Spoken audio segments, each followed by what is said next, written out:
1. We're on. Good evening. I'd like to call to order the City of Lakewood City Council study session for March 4th, 2019 in the City of Lakewood, Colorado. In council chambers, will the clerk please call the roll? Paul? Here. Roybal? Here. Gutwein? Here. Skilling? LeBure? Here. Abel? Here. Vincent? Here. Vida? Here. Johnson? I'm here. Franks? Here. Harrison? Here. You have a quorum. Great. Well, thank you all for taking the time to come out or maybe tune in a little bit later.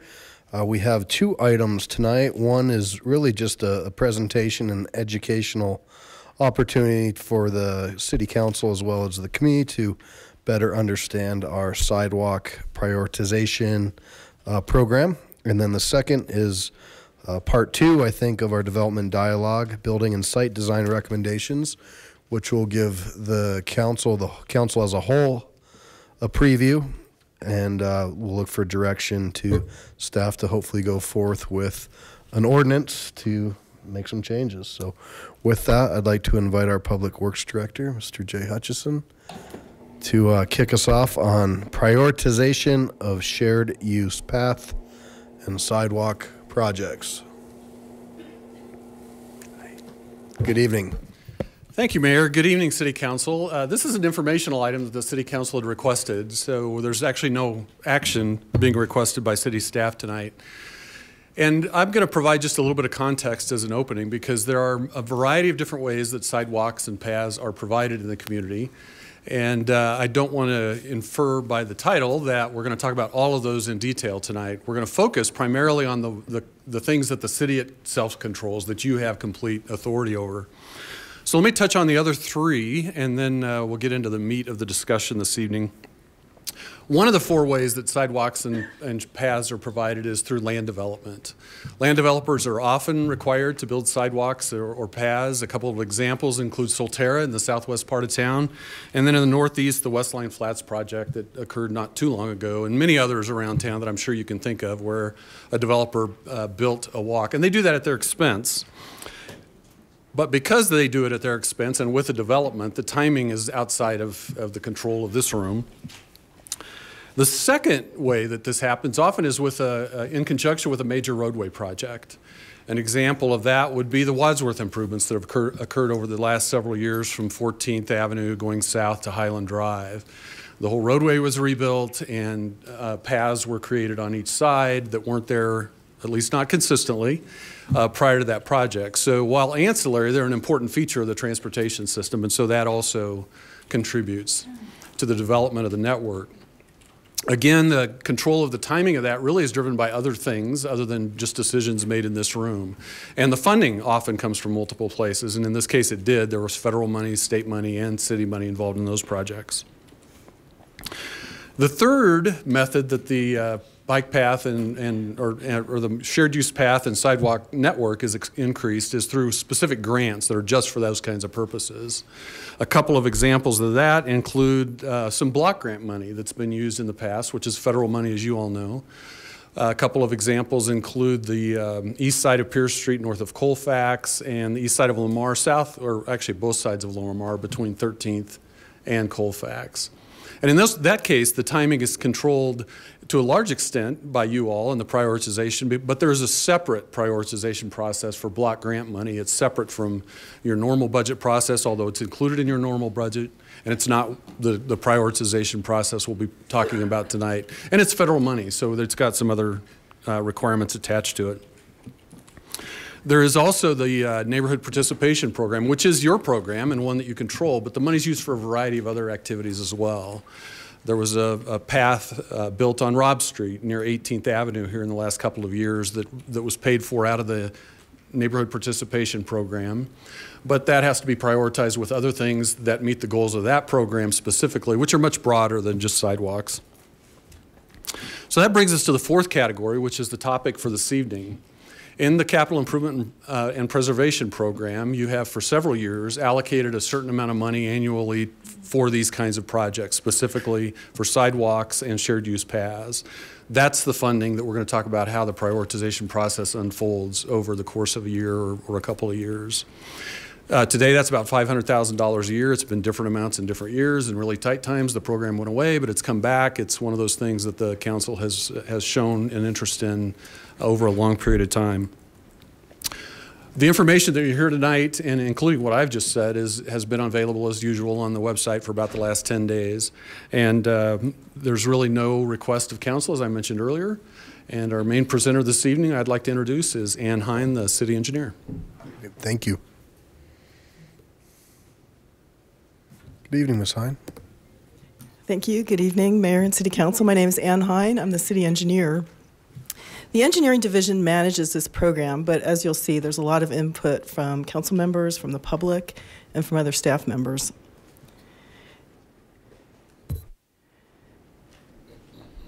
As Jay mentioned, we'll talk a little bit about the funding. We'll talk about the factors that we use in the process and the actual evaluation process. I'll show pictures of some of the projects that we've built under this program as we go through this presentation. We'll start off with funding. Currently, there is $500,000 allocated annually, and that funding comes from the Capital Improvement Fund. This was increased from $300,000 in 2018, and prior to 2013, the funding for many years was one-time allocations, so there was no recurring program.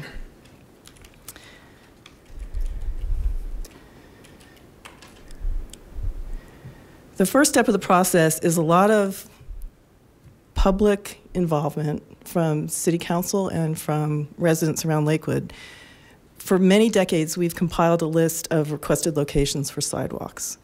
And currently, the list has 160 locations. This is requested locations. It's not a full inventory of every missing sidewalk in Lakewood. That list of locations equates to about 55 miles. So if you started at Alameda and Wadsworth and went north on Wadsworth, you'd be north of Loveland, Colorado before you hit 55 miles. That's a lot of sidewalks. And right now that equates to 75 to 200 million. That's a broad range, and in future slides in this presentation, I'll show you why there is that range. In the last 8 years, we've constructed about 20 locations, and that's about 2.5 miles. I'll show you some examples of what we have constructed. They vary in size. This is one of the shorter connections. It's about 20 feet. From the end of Balsam Street to the W line shared use path. A more typical length of project would be about a block. This is Sheridan Boulevard looking south between 14th and 13th. It connected to the sidewalk at 13th that RTD built with the station and a sidewalk on 14th that we built with the CDBG program. One of the longer projects was along the south side of the 6th Avenue frontage road. This is from Arbutus Drive to Zhang Street. It's about 1/2 mile. From the earlier slide, you could see that requests far outweigh the funding that's available. So we do have a prioritization process. The process starts with that list of requested locations, and then we step through this process, and I'll go through each step in a little more detail. The first step is preliminary location ranking. In your staff memo, attachment A is a list of selection factors that we use in this ranking process. I'll cover a few of them. The street classification is one of the big factors. Arterials and collectors have higher speed vehicle traffic and more conflicts between pedestrians and vehicles, so those tend to rank higher. Locations near pedestrian generators also rank higher. Pedestrian generators can be bus stops, transit stops, parks, schools, recreation centers, elder care centers, activity centers, employment centers, things that create a need for pedestrian connections. We also look at site conditions. Is there available right-of-way? Do we have topographic challenges? Will this connection create a missing link between two existing sections of sidewalk? And can we fix a safety hazard? These factors have been adopted by City Council and are very stable year to year so that the ranking doesn't change year to year. It stays very consistent. But this is just the first step. This is just the entry into the discussion to try and manage those 160 locations. To show you how we apply these selection factors, I'm going to show you one of our recent projects, which is the First Avenue sidewalk, Newland to Harlan. About 0.4 of a mile, so one of the longer projects that we've done. This is from Newland looking east. O'Kane Park is right behind us, and in the foreground is Washington Heights Park. So this is city-owned property, available right-of-way, and you can see that the sidewalk fits in well with the existing topography. And in the distance is the Washington Heights Arts Center. The picture before and after. The sidewalk had to connect to some of the historic elements on the front of the building.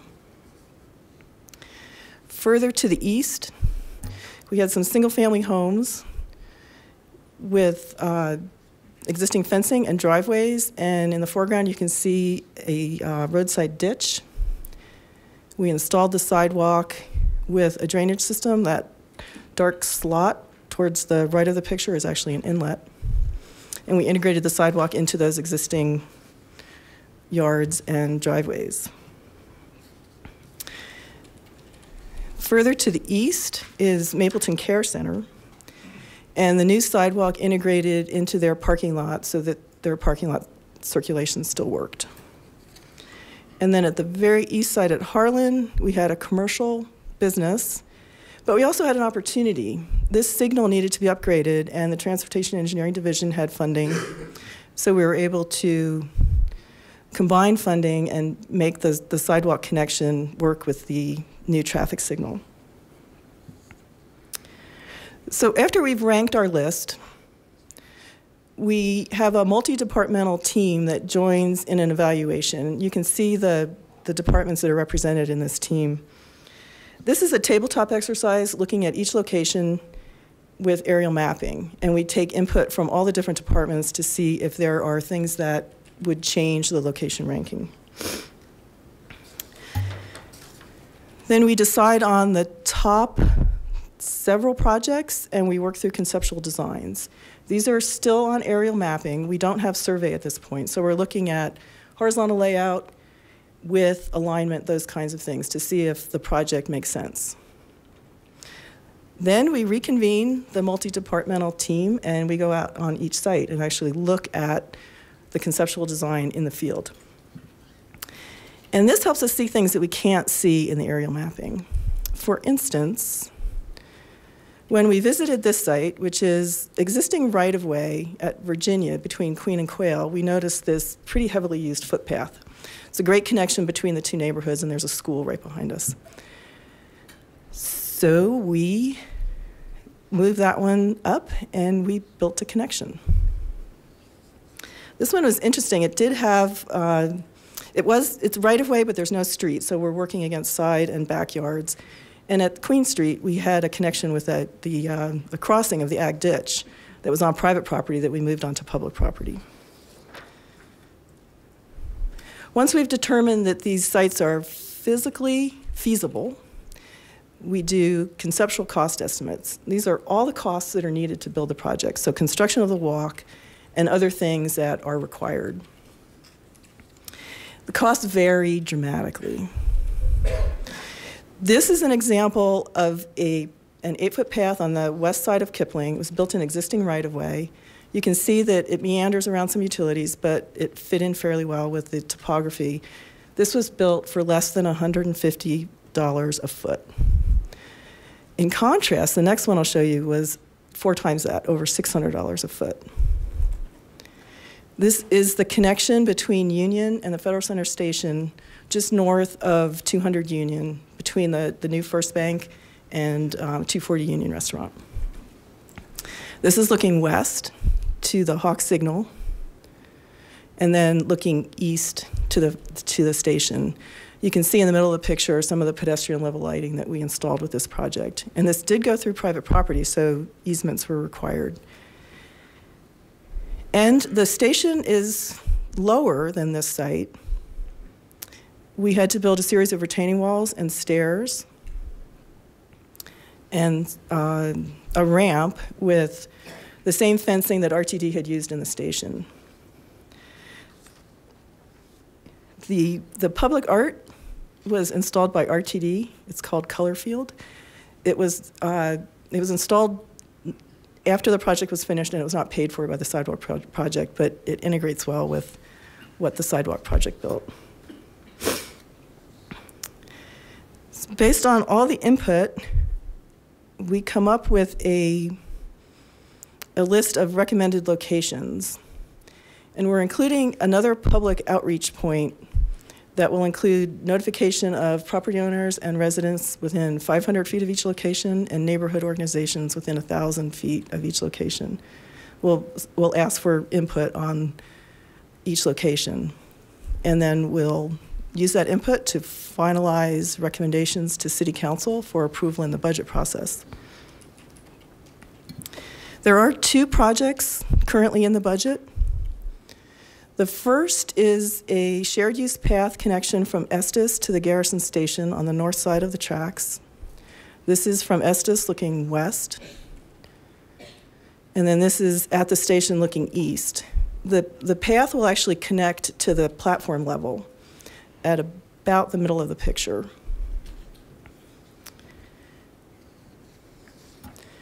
The second project is on the south side of 13th, west of Lamar Street. We're going to connect a sidewalk to the existing sidewalk that was built with Westline Flats, connect it to the west side of Lamar, which is then catty corner to the station at Lamar. We hope these projects are in construction this year, and we plan to start a new prioritization process in the fall with recommendations to council for the 2021 budget process. I'll leave you with a few more pictures of sidewalks, and Jay and I are available if you have questions. Thank you. Well, thank you very much. A lot of good information. Appreciate the education. A lot of great projects. And it's interesting to hear kind of the gaps we face when looking at the per square footage. So in those 2 examples, where would the Sheridan line fall, or the Sheridan project from like 10th to 6th? That project isn't part of this program, but our budgeted amount is about $1,000 a linear foot. Yeah. And that's due to a lot of the grade changes, right, retaining walls, those kinds of things that need to be built with that connection. We also have a culvert extension at Lakewood Gulch, just south of 7th. Okay, council questions? Councilor LeBeer? Thank you, Mayor. I just had a question about, this might be a Travis question, but one of the questions I had was related to if you're building a new single family home, for example, in a neighborhood like Morris Park, which predominantly doesn't have sidewalks, is there a requirement that they're going to have to put sidewalks in front of that home if there's a new development there in that type of development? I can answer that question, thanks. Okay. We do require sidewalks with new development in most locations. If the sidewalk is in one of those kinds of neighborhoods, some parts of Morris Park, the Glens, there just aren't any sidewalks to connect to. We sometimes do not require a single family builder to build one little stretch of sidewalk. The difference is in some neighborhoods we're seeing single family homes converted to multifamily development. In that case, we are requiring sidewalks. And then another question I had was, has staff identified potential areas that might be conducive to special improvement districts to help speed along some of these projects?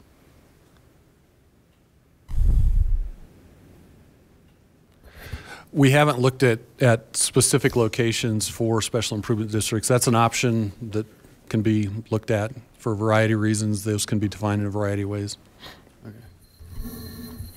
And then I think this will be my last question, but I'm just wondering, as far as our funding goes, comparative to other cities that maybe have a similar, sort of suburban context or, the outside Denver metro area, where's our funding at relative to maybe other cities? Are we high or low or sort of in the right ballpark? I don't think we've actually ever done that comparison. We could. The needs are different by community, I suspect, and even within Lakewood it varies. So we'd have to think about how to try to make that an apples to apples comparison, but we haven't done that. Thanks. Mr. Roybal? Thank you, Bear. I have a couple questions for you. The first one is about 4 years ago, we had funding allocated to do the project from 10th Avenue on Sheridan to 6th Avenue, and we haven't heard anything about what's going on. Could you give us an update on that? That project is not funded through this program. Which we understand. We do expect for that project to go to bid. It's currently getting approved by CDOT in their process. We expect it to go to bid this spring. We hope it's under construction in the summer. And depending on how construction goes, it may be finished up by the end of the year. It may tail into next year a little bit. Okay, thank you. And then one more quick question. About 4 years ago, I submitted a request for possible sidewalk improvements for one of our elementary schools, Dean Elementary, going from that school, going north to Alameda. Can you guys check your files to see if we're in the system or where we're at on that one?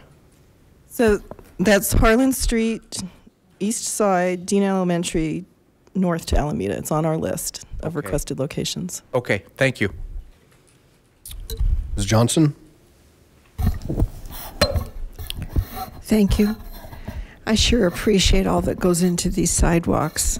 It's not random. You really do put time and thought into this. Actually, my question is for Jay. Jay, we met one time over by CCU there on Garrison. There's a grassy knoll there by the condos on the east side of the street north of Cedar. Are there any updates or anything that would be a potential for that grassy knoll to become a bike lane in there? Because the bikers are right on Garrison at this point. Right. Again, not part of this program. I know. Because it would be an on-street bike lane. You're exactly right. That's the intention for the sections of Garrison that don't have those yet. And that is one from north of Cedar to a bit south of Alameda. There's a stretch there that does not have on-street bike lanes. This is north, though, not going Yes. to Alameda. This is right by, yeah. Yes, all the way to, it's a property or so north of Cedar, you're correct. There's another one down by Jewel Avenue. There's a location further south. I'm not thinking of the cross street right now. So there's a few of those along Garrison. And the intent is, as was adopted in the master plan by the city council, to eventually get bike lanes along to fill in those gaps. There's not any schedule or funding identified specifically for that at this point. Right, because the condos is not going to put the money into the maintenance on that grassy area anymore. So the grass has been dying, and just thought I'd see if there's any way that we could kind of at least take another look at that, please. Thank you. Mr. Abel? Well, I think the glaring fact is that $500,000 a year isn't enough money to take care of the existing inventory of projects. That would be, what, about 100 years, pay off $55 million at 500 grand a year. I might not be around that long. I'd like for us to consider as a council pumping more money into that, especially with an emphasis on getting kids to school safely. Where we do have sidewalks, a lot of them are those old Hollywood sidewalks. They're a couple of feet wide and have a sloping curb, and kids fall right off of those. So also the Tabor, I believe we're going to have some sidewalk projects identified for Tabor. When are we going to be working on that? We do have one project identified. It's east side of Wadsworth between Mansfield and Quincy. We're in the survey scoping phase for that now. We'll move into final design. There's available right-of-way along that stretch, so that should move into final design and construction probably spring of next year. Thank you. Ms. Gutwein. Thank you. Thank you for the presentation and the work that you do to maximize how many miles we can get out of these limited funds. The question I have, I understand that you have a ranking process and that you take into account safety and all of these other things. I'm trying to understand how many miles of sidewalks or how many of those requests would fall into kind of your most important category or higher safety risk category. I don't know if you have them ranked into high, medium, and low priority, but if we did, how much are we talking to get the high priority sidewalks completed, and especially based on safety? That may be a longer question or need some time to. Well, we rank the list each time we start the prioritization process, and the list changes over time. We have some new requests. We have some sidewalks that are built through other programs, so they actually come off the list. Sometimes the requests change. Westline Flats is a good example. The original request was south side of 13th from Pierce to Lamar. Once Westline Flats went in, it's actually 2 sections now. We were able to do one of those sections. So each year that we move into the prioritization process, the whole list gets re-ranked based on current conditions. So it's difficult to say that we have X number of projects sort of at the top of the ranking because that list is sort of fluid. And the lengths of the projects and the cost changes as that list changes. So I don't think I can say 5 miles and $20 million. Sure. Okay. I think that, as we talk about what Councilor Abel raised the question of, we have a relatively small amount of funding and a relatively large list of sidewalk requests, it would be really helpful for me if we could have an understanding of, especially if we're talking about pedestrian safety concerns, if we have a certain number of miles that we're seeing a lot of safety issues or that could really enhance our walkability, that might help us, make good decisions in planning. So thank you. Okay, so thank you both very much. We're going to have an opportunity for the public to ask any questions here in a second. And again, just like to say thanks for the information. And as we get closer or as we approach the budget season, that's the opportunity for council, if this is an area that they want to see more dollars allocated to, that's something that we certainly can do. And as a reminder, those Tabor dollars, those were already as part of the resolution before the vote, when the community was told what those projects would be. So that was part of that up front, and then we'll have a few more years of potential projects going forward from there. So, one other thing I forgot. Nobody signed up to ask any questions, Mr. Ash. And so I would just remind the community that this is different than public comment. This is public input, where it's your chance to wear our hat and ask any sort of questions and see if we can get those answered. And you have 3 minutes, 2.5 green, half-minute yellow, red at 3. Mr. Ash, good evening. Should surprise you that I won't need all 3 minutes. I attend a lot of ward meetings, and I hear at almost every ward meeting concerned parents who say that their children walk to school and don't have sidewalks to walk on. I don't know those specific locations, but I'm sure city council members in all the wards know exactly where they are. I can think of no issue that should be more near the top of your priority list when deciding where to do sidewalks than having a safe way for children to walk to school. I understand sidewalks near light rail stations and all that, and businesses are very important as well. But I would think that we need to make sure that sidewalks on the way to schools are right up at the very top of your list. Thanks. Great, thank you. Anybody else?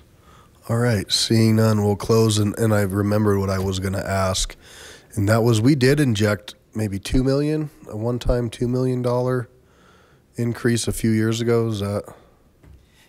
Yes, before the recurring program started up again in 2013, there was a $2 million one-time allocation, and we built 14 locations with that $2 million. So council, I would just keep that in mind as we get towards the budget. Sometimes $2 million can go a long way. I mean, that's a lot of projects, so cool. Well done. Guess you guys are done. Enjoy your Monday night. So will the clerk please read item 4? Item 4, presentation, development dialogue, building and site design recommendations. All right, so I'm going to call Paul Rice, our planning manager, development assistants, to come down. He's going to kick off a presentation for us, and this will be a required council kind of direction tonight. And I would love for us to get as close as we can to agreement to move this forward and get it to first reading and get it to second reading and hopefully get some changes done. So when you look through the recommendations, looks like our development dialogue committee had a lot of agreement with our planning commission. And as Mr. Abel told me, who's a member of the committee, not everyone completely agreed, and so there'll be an opportunity certainly where folks may have differed. But I'd love to see us go through this process, and where there's agreement, let's move it forward. Good evening. Good evening. Thank you, Mayor Paul, members of the council. My name is Paul Rice, and I'm here to talk to you this evening about some proposed amendments as they relate to building and site design. Before I begin, I'll just talk a little bit about the agenda tonight. So I'm going to do a brief summary on the Lakewood Development Dialogue, tell you how that started, what the process we went through. I'll talk about the proposed amendments as they relate to building and site design section by section. They are Planning Commission recommendations, and they have all been endorsed by the City Council Subcommittee as well. And then we'll talk a little bit about next steps. So in the summer of 2017, the Lakewood City Council directed the Planning Commission and planning staff to address some items that they were starting to hear from the community as related to parking, site design, building design, mixed use, and housing. The Planning Commission, to start that process, they created a website and then held 3 open houses in September of 2017.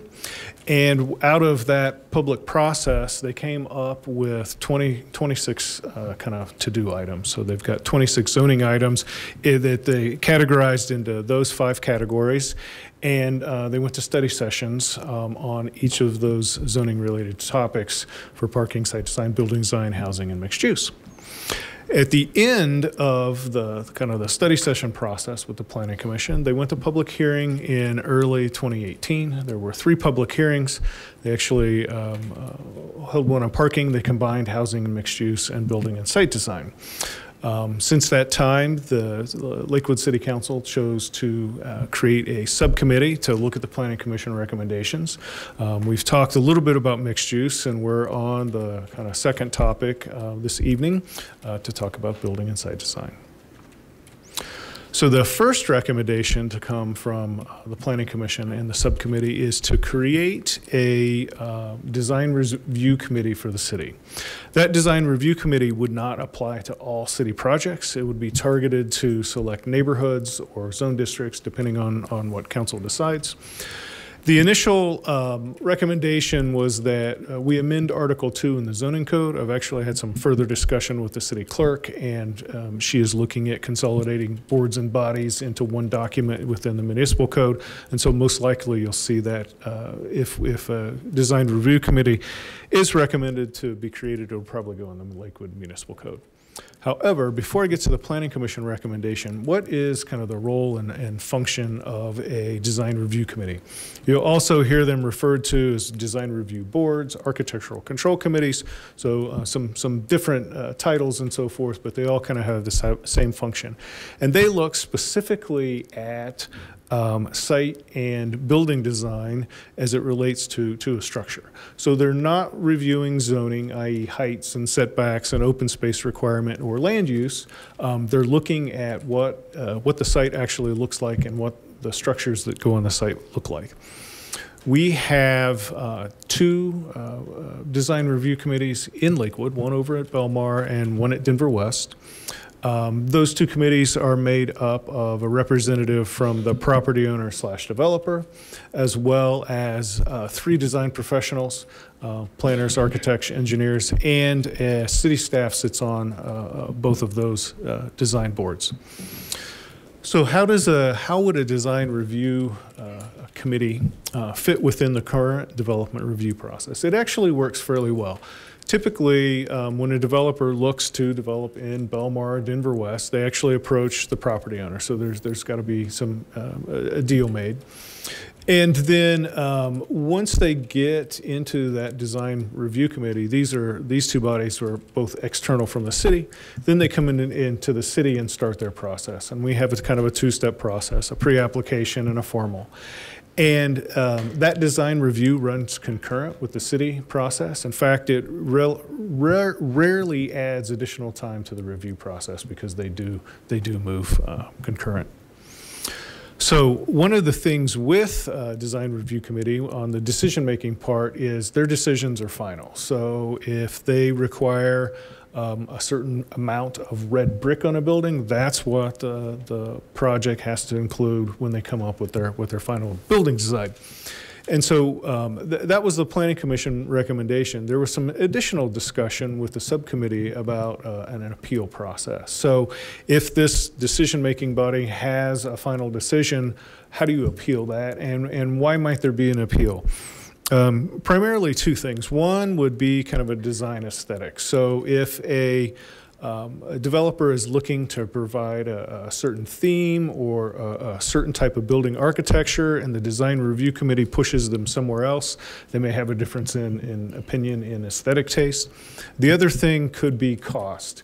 Depending on if a certain material was required or they're asking them to shift something on the site, it could add significant cost to a development project and make it prohibitive. So those might be the 2 reasons we want to include appeal process within a design review committee proposal. So the Planning Commission recommendation was, there's kind of 3 parts. One, identify a pilot area. And the suggestion from the Planning Commission was the Union Corridor. Planning staff has been in to talk to council. They're working on kind of a neighborhood plan, corridor plan out along the Union Corridor. And so this would fit nicely with that. There would also be a public process to establish design guidelines. Those design guidelines would be used to kind of direct the design review committee in their review process. And then the Planning Commission recommended a 5-member body. 3 of those would be council appointments, design professionals, planners, architects, engineers, and so forth. And then the Planning Commission had recommended 2 staff members. One, a staff person with a design background, and a second back, the planner that would actually take the development case through the process. There was some additional discussion at the council subcommittee looking at the composition of that board, as well as the representatives that could be on there. So they could include maybe a real estate agent or a realtor too. So that's kind of some information for thought. The second recommendation that the Planning Commission was looking at was public amenities and how they relate to a site. The initial discussion talked about kind of large developments. When you get a site that's over 2 acres, there is a requirement to provide plaza space as part of the open space. And so Planning Commission, is there a way to get some public benefit out of that plaza area when it's on private property? The Planning Commission didn't have a solid recommendation on that, but what they did look at was within the plaza requirement itself, reevaluating on the requirement for seating and how we calculate that, and then requiring a minimum number of elements that are required within a plaza. So those designs, the standards for the plaza requirement, you could have kiosks, overhead canopies, pergolas, some shade structures. You could have public art, fountains, things like that, things that make a plaza kind of an active space that you want to be in. So the Planning Commission is recommending that we include a minimum number of elements when we require plazas. And then kind of 2 follow-up items. One, within the plaza requirement, there are a certain percentage of the open space that have to be dedicated to the plaza use. So 35% in suburban, 45 in transit, or urban, and 55 in transit.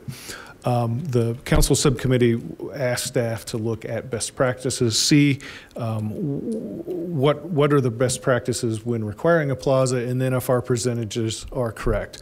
I don't have that information this evening. We'll get it to you prior to scheduling a public hearing. We're actually still looking into those two items. And then the second item is the Planning Commission was looking at kind of the public streetscape. And you can see in the picture on the right here, this is a typical Lakewood street profile. You've got curb and gutter, a green tree lawn, and then a sidewalk. And so that's typically that is the Lakewood standard. It's more a little bit suburban in feel. And when you get into the transit areas, maybe you want something that's more formal, which would be the picture to the left. You've got your curb and gutter. You have a tree lawn, but it's actually hard surface within tree grates, and then the sidewalk gets actually a little wider. So that might be a design standard that we look at approving for streetscapes within the transit context. Recommendation number 3 is related to how we measure building height. If you look in the graphic, right now we measure building height to the top of a building. So whether it's a peaked roof or a flat roof, you can tell these two structures are different in height, but that's the high point on the building is where you measure building height. And it's sort of a disincentive for pitched roofs, because if you go with a flat roof structure, you can go taller and get more developable area within a building. And so what we heard through the public process is that in certain areas it would be more appropriate for buildings with peaked roofs. And so to encourage that, we would change how we measure building height. So again, you can see in this particular graphic, the proposal, the top of a flat roof, top of the coping would be the building height. And then on a pitched roof, it actually measures to a midpoint. So as the peak goes up and gets smaller, the scale is less. You can get a little taller technically from the measurement on a peaked roof. So that's something to encourage peaked roofs. Within the discussion on building height, this is also kind of our current standard. So we have kind of a transition zone as it relates to building height. So currently when you do a mixed-use commercial or residential development, the maximum building height for the proposed development in this area is whatever the adjacent zone district. The single-family residential districts, so that would be 35 feet. So you could have a development at the setback line that's 35 feet. We have a transition area that limits that height for 75 feet and then requires, kind of design characteristics. So the one of the comments from the council subcommittee was compatibility. What does that term actually mean? We don't have anything specific in the zoning code at this time. The planners look at the adjacent neighborhood, so if there's certain stones or brick materials that require that from the neighborhood, peaked roofs is something else we look at. So we try and use adjacent development to determine what compatible is, but there isn't any specific language in the zoning code. Also, one of the things that we had a comment from the subcommittee, the initial language we were looking at from the Planning Commission recommendation in this particular height measurement came up on a lot of multifamily residential projects. The recommendation was that it apply to residential buildings. However, the intent of the Planning Commission and the language that we proposed for the ordinance amendment actually would apply to all buildings, whether it be commercial, mixed use, or residential. So we didn't limit it to just residential. Recommendation number 4 relates to height transitions. Currently, and I talked a little bit about in that slide, and so that puts large buildings right next to, or fairly large, right next to a residential property line. So what we're proposing is using a bulk plane standard.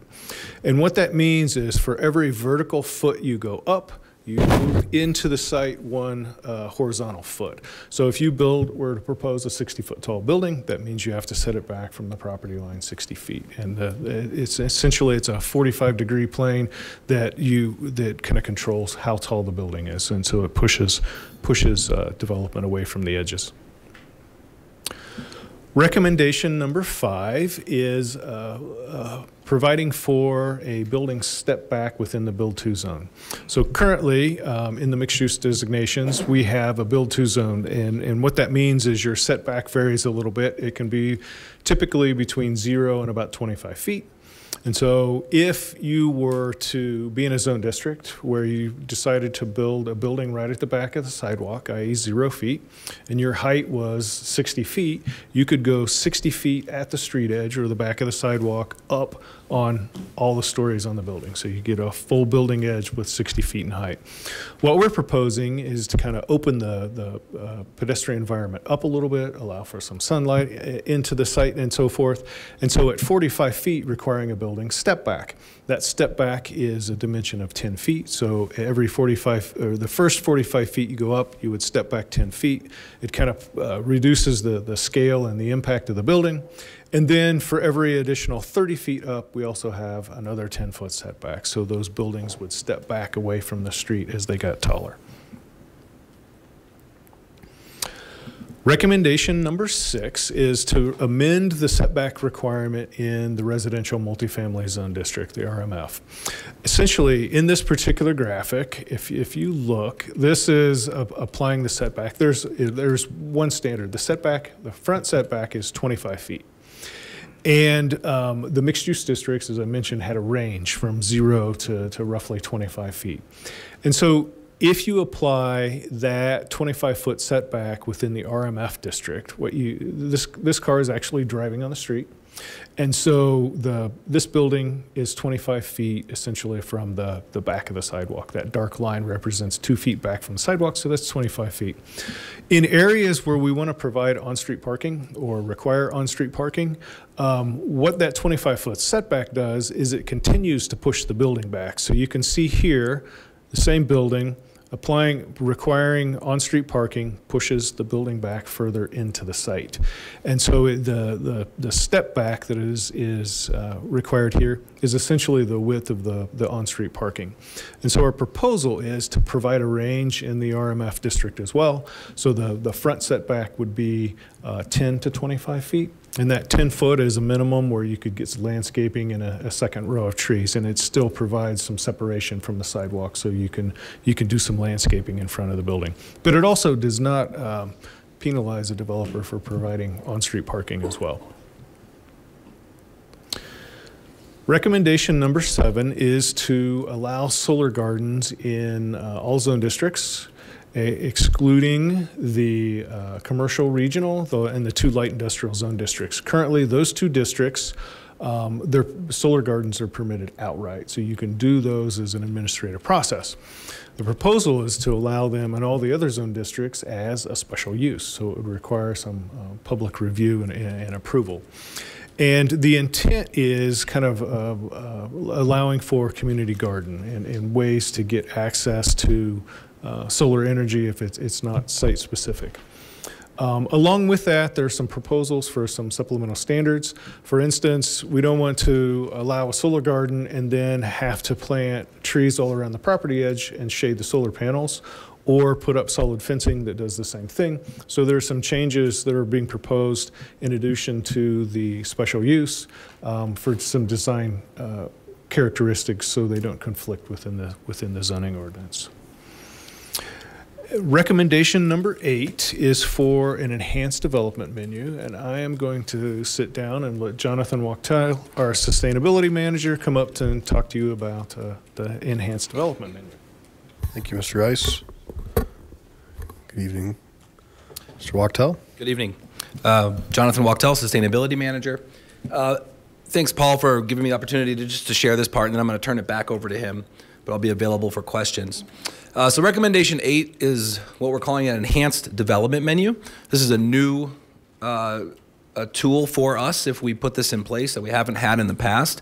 There are other communities that have similar types of mechanisms in place, so we're able to learn a lot from other communities, including some right nearby. And the basic idea here is, how do we do our best to ensure that new developments are providing as much benefit as possible to the greatest number of people in the community, advancing our adopted citywide goals from comprehensive plan, sustainability plan, functional plan, our sidewalk plan, those types of things. Provide opportunities for context-sensitive and flexible solutions so we can address localized, take advantage of localized opportunities and address context-sensitive issues.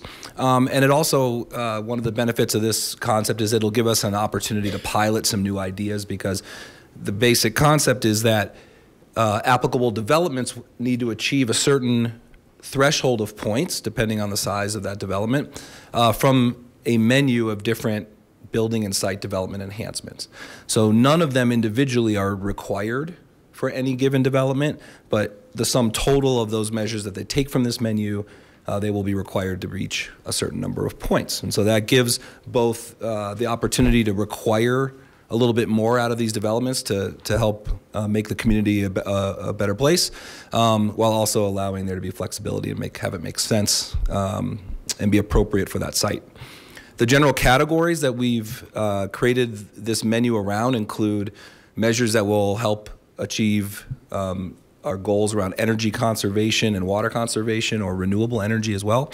So around resource use, around managing our waste outputs, around enhancing our connections and our integrating as best they can into our existing transportation system and advancing our vision for that.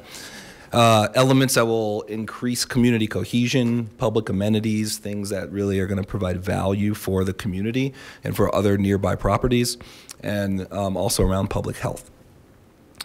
So as we went around trying to figure out what those all looked like, we considered a lot of things through this process. Staff looked at, what projects should this apply to in terms of scale. We looked at a big list of potential enhancements. We combed through our adopted plans, made a big list. This was done in conjunction with some of the improvements we've brought forward in the building code, and that we're suggesting in some of the other parts of the Lakewood Development Dialogue. As we said, what is the appropriate mechanism to advance these strategies and goals that we've outlined in all these different community plans. So we looked through all those and tried to identify those that made sense to include in this particular mechanism. We then needed to figure out how many points to award. How do you start to weigh these things so that it makes sense? So we looked at, implementing each of these items that we had come up with. How would that impact and advance our goals? What kind of cost burden might that have on the project? And do we have expertise in-house to actually review those elements or enforce those elements with our existing resources and skill set that we have in-house? We also then looked at how would you document and create a process around this, since this is brand new and we've not done this before. We wanted to make sure whatever we created fit and was reasonable and we actually could implement with our resources and fit nicely into a process. We looked at identifying what kind of supportive resources and materials might be needed, much like the construction demolition requirement we put in place with the updated building code. We can't do that without creating resources and information to support those requirements. So we looked at that as well. And then we needed to understand, was there a reasonable way to actually enforce these measures? And what kind of risks might be out there? If things were too expensive or too complicated, are we going to disincentivize investment in our community? Are we going to make things too hard on staff and overload our resources? So we took all of that into consideration as we worked through these. So that, took a large list of potential things and shrunk it quite a bit. And because this is a new concept, we are taking an approach of making, if this moves forward, if you choose to include this, that we will really take a first year to understand what's happening, how implementation is going, how staff is handling this as part of the development review and building process, what this looks like for the developers, get feedback, understand which of the items on this menu are getting commonly selected. Maybe they're low-hanging fruit and they're less expensive and easy to earn points, and we need to reevaluate that. And maybe there's some that are not ever getting implemented, and so, why is that? So we'll be able to learn. And we'll be able to kind of assess opportunities to add new things, modify, correct, or expand this. So while it would be required, it would definitely be important to evaluate this and come back and assess it over time. So all the details and the points I'm not going to go over specifically. You have that in your staff report and your memo. But I will just hit on kind of the general concepts around each of these. So there's a whole bunch that will advance our energy goals.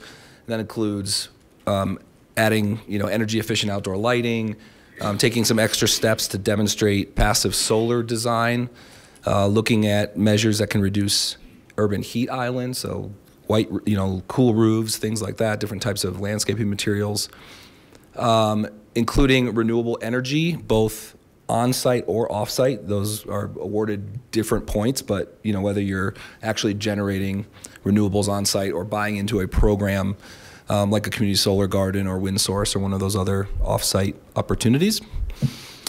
We've got a few measures here that can really help us advance our water conservation goals, and this is a really tricky subject, so this is a great opportunity. Because we have so many water districts, this is something we struggle to have really unified measures to help achieve. So these are two good examples. The idea with landscape design with hydro zones is that while a lot of people do design pretty nice water-wise landscapes, if you put one tree in the same irrigation zone as all these great water-wise plants, you got to make sure you're irrigating to the highest need plant. So this is simply saying, let's just be a little careful and include some more thoughtful design in our landscaping, and we can help reduce water use.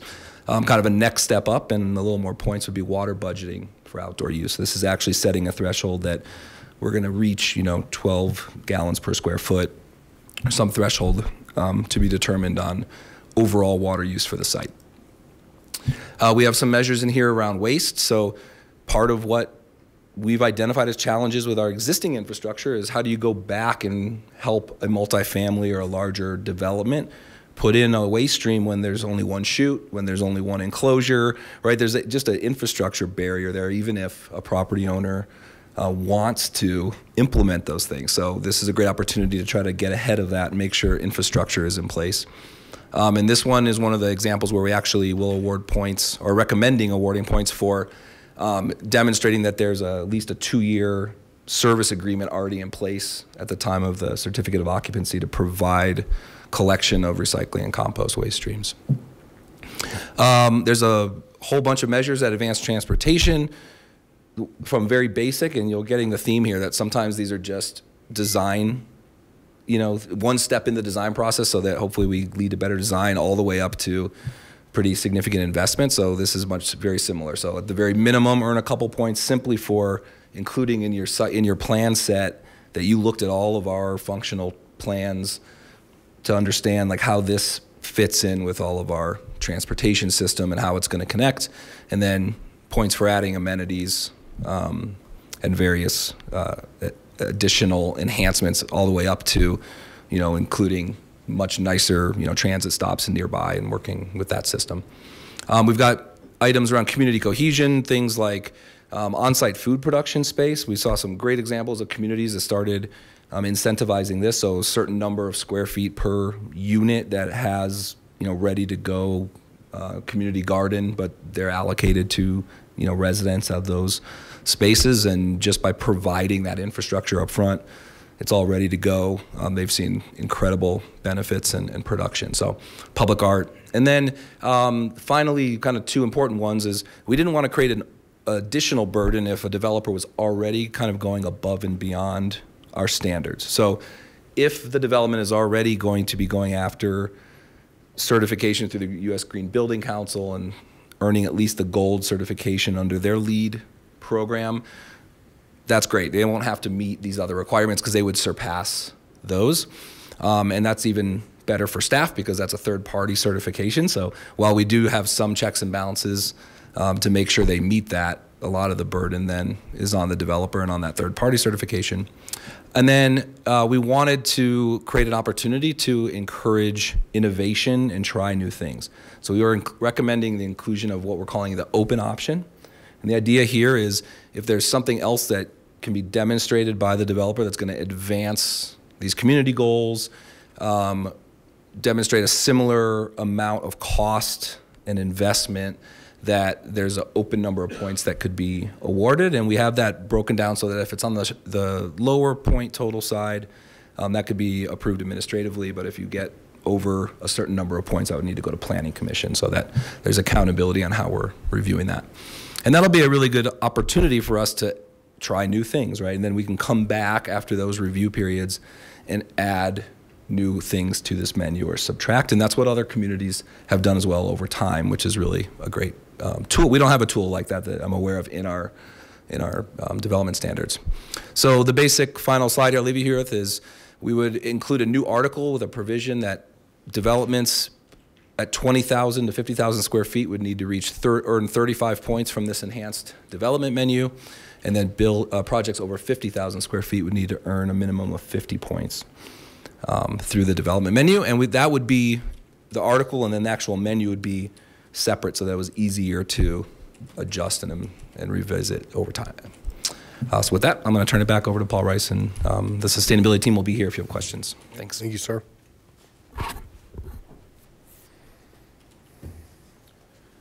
So I mentioned next steps. The council subcommittee is meeting tomorrow night, and they're continuing discussions on parking. So you'll see that coming before you in a study session here in the near future.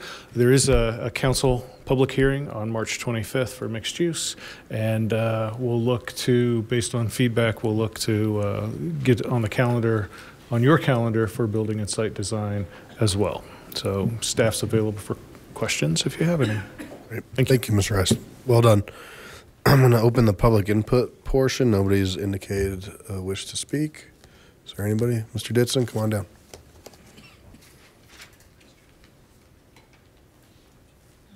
Good evening. Good evening. Paul Ditson, Ward 1, 13th and Garrison. I was engaged in this process fairly early on through the Planning Commission timeframe and stuff. Last year, as most of you know, I was out of town for the entire summer, so things kind of fell apart at that point. I haven't been that engaged with the committee meetings as much as I would like to. I made one or two, I think. I just wanted to offer some thoughts on the recommendations that were just presented. Recommendation 1, I think, first of all, there's a lot of really good ideas in this, and all along in the process, I've been very happy to see the things that have come out of it. The design review committees, I think, is a great idea. My concern is that the properties around Wadsworth Station, both in Iber and Two Creeks neighborhood, are at risk of rapidly redeveloping. And, you know, in some cases, we're already seeing increase in density and questionable architecture popping up amidst some of the oldest homes in our neighborhoods, and seeing some criticism of that. And I would say the neighborhood integrity is at a risk if this type of development continues. I'm not sure we have the time to really wait for the pilot, so I'd like to see if there might be a way to at least get into the pilot process, but maybe kind of start putting some of these other higher risk areas on more of a fast track schedule. Recommendation 3, the building height. I had a question. I assume that the reference to deck line for a mansard roof is the curb, what's known as the curb, or the knee of the roof line. So that might deserve some clarification. Also, there's no mention of a gambrel roof, which is kind of a special case of a mansard. So that might also deserve some clarification. The concern I have about this idea is, though, that taking a measurement from the midpoint of a peaked roof, I haven't been able to really get my mind around this yet in an architectural perspective. I'm concerned that it might actually allow for an extra full story. That's part of the intention of this type of roof design, is to use attic space for the story, for another floor of living space. But my concern is that where we might have 35 feet, you know, you can build 3 stories within that within that height. Would this actually allow for a 4th story in some cases? And I think that's going a bit too far. I know I'm out of time. Could I take another minute or so? No. Yeah, if I had a heads up that you were speaking on behalf of the HOA. Well, I'm not. These are really. Yeah, so sorry. I got to keep it tight. Okay. Well, I'll try to put more in the, you know, through the online. Yeah, and there's certainly time. We're in this phase tonight, and if things go forward, there'll still be a first and second reading. Thank you. Yep. Thank you. Anybody else? Okay, I will close public comment. And a couple quick things here. Again, I just want to reiterate, we have a lot of great recommendations, a lot of great work from our planning commission that went through the subcommittee, and the subcommittee was chaired by Councilor Skilling and consisted of Councilors Abel, LeBeer, Beta, Skilling, and Gutwein. And so tonight, we'll go recommendation to recommendation, and I will turn it over to the chair if he wants to talk about anything first on those recommendations. But I'd also like council to just keep in mind, if we are going to direct staff, we're going to need to have clear consensus as to what that will look like per recommendation. Or if there's not clear consensus, we either take that to first reading and a vote, or we just pull it off of the docket for now. So want to try to keep us running smooth. So with that, I'll turn it over to Mr. Skilling, the chair, if you want to talk a little bit about recommendation 1, and then I can go into questions or comments. Thank you, Mayor. Thank you, Paul. Thank you to Henry. And I guess we have at least one other. You guys want to come down and give a presentation right now? Okay, they're not volunteering, so sorry. Thank you to all the committee members that worked on it, obviously Planning Commission, all the public that came out throughout this process. As with mixed use, we didn't have quite the turnout. Apparently this isn't as controversial as a topic as some of the other ones, but We did as a committee, especially when it came to solar gardens, and looking at the minutes, we have multiple pages worth of discussion. And we, I think, went full circle and batted that around as probably about as much as we could. I think that as we go through the recommendations, I'll reiterate that there wasn't a whole lot of deviation from what Planning and Planning Commission had recommended. Where there was deviation, we will, I'm sure, point that out as we get to those things. As to recommendation number 1, the discussion that we had mainly in recommendation 1 on the pilot program to have the design review committee, I think we all agreed that that was a great idea. One of the questions was, what would the composition be? And as it's presented now, we have 3 council appointed folks, 1 planning person. I think that's probably the given. And then it's almost what that 5th person would be. And truth be told, I don't necessarily have a preference either way.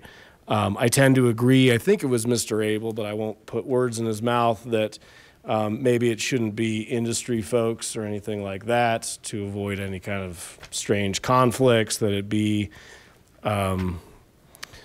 just appointments by council, and then have planning determine who the other 2 might be. Sounds like the way we would go. With that, with public comment that we just heard, I have no idea how aggressive we can get with this kind of committee. I have no idea how aggressive we can get with the kind of design guidelines that we still have to come up with. So that would be interesting. I don't know why that has to be, why we couldn't start with the pilot, because that will require the design guidelines. One of the problems with that would be, though, is what areas are subject to the specific design guidelines. We've identified Union Corridor is one. I'm sure there's others that we can identify in the city. Maybe it's by neighborhood plan. So is that 9 or so, if that's how we do it? I don't know. But I suppose it wouldn't be, we could move that along quickly and get the design review committee. Would it be a different committee? These are questions I'll just toss out to all you guys. Would it be different committees for each of the areas? I would think not. I would think you'd have one committee that then reviews all of the different areas. You'll have probably a different planner, though. You'd have a different staff person, because, so that would be so that's an issue, because each of those different development areas would have a different staff development assistant person. So with that, we can just get going and talk about recommendation 1. And I don't know if Steph wants to weigh in on any of that. The other potential idea, because we do have neighborhoods that are changing, you could potentially direct those types of activities to our growth areas. I think Solterra would be out of that because they're subjected to their own design standards, so that you could check that off. But the growth areas are going to encompass a lot of where we're seeing the change. So do you want to weigh into any of that? Well, the important thing to keep in mind is we could only apply, we could only have design committee review projects in areas that have approved design guidelines. So we're right now in the process of working on Union Corridor to do a planning process there. And as part of that, we'll be creating design guidelines for that corridor. We can go on then and look at other parts of town, but we will have to, proactively create design guidelines for any area of town that we want to have this done. So we can't go super fast. We will be able to do, add a neighborhood at a time. Mr. Beta? I don't have anything on this one. I'll reserve my comments for number 7. Great. Ms. Harrison? I just had a quick question about this particular process. I'm looking at the second paragraph. There it talks about the design review committee will, and then it says identify the pilot area, establish a process, and approve the design guidelines. 3, create a 5-member design review committee and amend the zoning. So I thought I had it, and now I'm confused. So this committee would actually create the actual design guidelines. I thought they were just going to implement them. You're correct. And what it says is that this process will include these things. This was the Planning Commission recommendation that the process would take these 4 steps. We've actually done the first step and the second step of establishing the process to review and approve design guidelines. You, as part of your mixed use recommendations, gave us the go ahead to start on Union Corridor on that process. So we're sort of underway with process 1 or steps 1 and 2. Now we need direction on whether or not to actually proceed and create this design committee as part of, if we get that direction tonight, when we come back for the hearing with ordinance changes, we can actually bring you the language that creates the design committee so that it's in place when the Union Corridor design guidelines are done. Okay. I like that process better than what I thought I understood. So thank you very much. The other thing that I wanted to make sure of is those people that have lived in an HOA hate the architectural committee. Because if you've got a crack in your sidewalk or in your driveway, there's going to be a note attached to your house pretty quickly that says you've got to replace that concrete. I want to make sure that this committee is really looking at remodels, rebuilds, or new development and not existing buildings in the neighborhood. And I want to make that, I would like that to be clear in the definitions, because that's very painful for a business to have that kind of a threat put on them. So I would like to make sure. Thank you.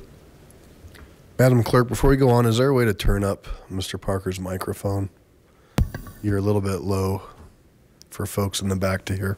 I can speak more closely into it. Thank you. Ms. Gutwein. Thank you. I think this is going to be one of the most impactful things that we do from this process, because I think a lot of the times when our community sees a new development, and if they don't like it, a lot of times it has to do with how it looks.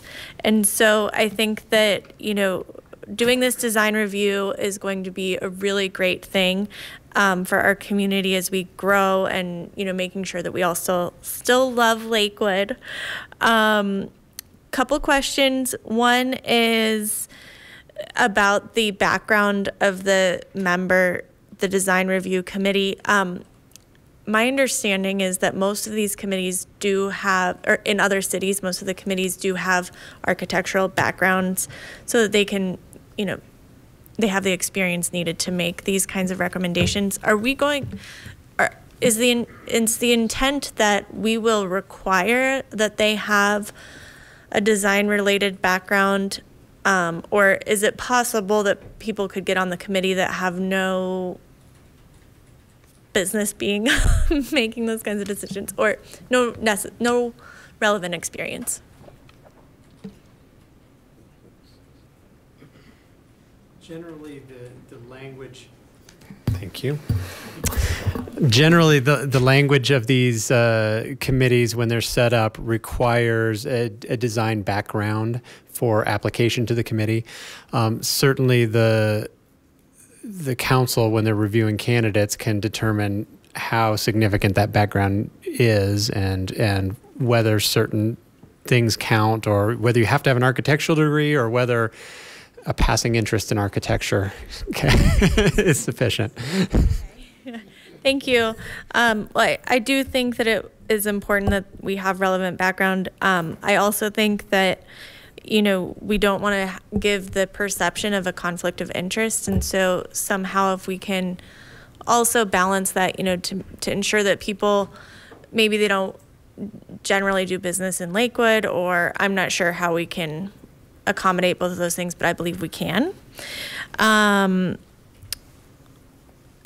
This is just a note to the community. If we could do all of the growth areas at once, we would love to do that. We want to, you know, we want to get this rolling as fast as we can, but it's just a matter of resources and time. So I think that, you know, we had talked about doing West Colfax's, or the Colfax area, as another, you know, high need area. So I think that we can just, you know, hopefully we'll get that moving as quickly as possible. And That is all for this one. Thank you. Great. Ms. Johnson, continuing with number 1.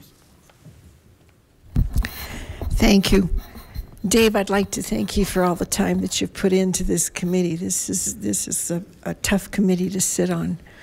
I do have one question. Whoops.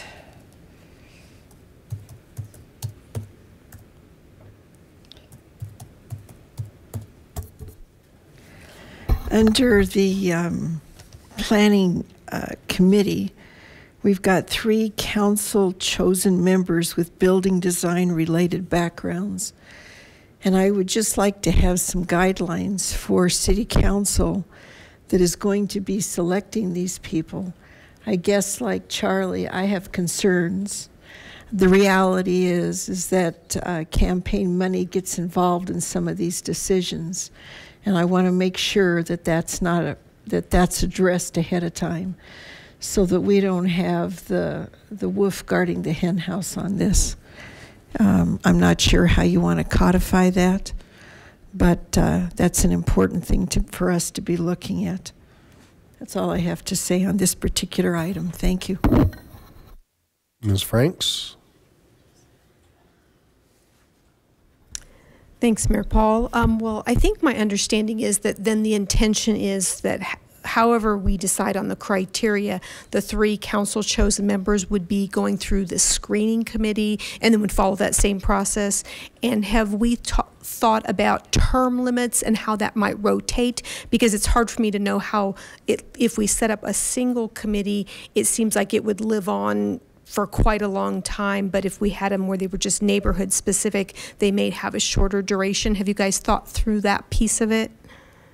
The intention would be one committee for the city, and when they reviewed projects in a particular neighborhood, they'd use the design guidelines from that neighborhood, but it would be just one body for the whole city, with the exception of that 5th position. So basically there are 4 positions, the 3 council appointees and the permanent staff position, and then each project that comes in, the 5th position comes with that project planner. So the person with expertise on that particular project is that 5th seat.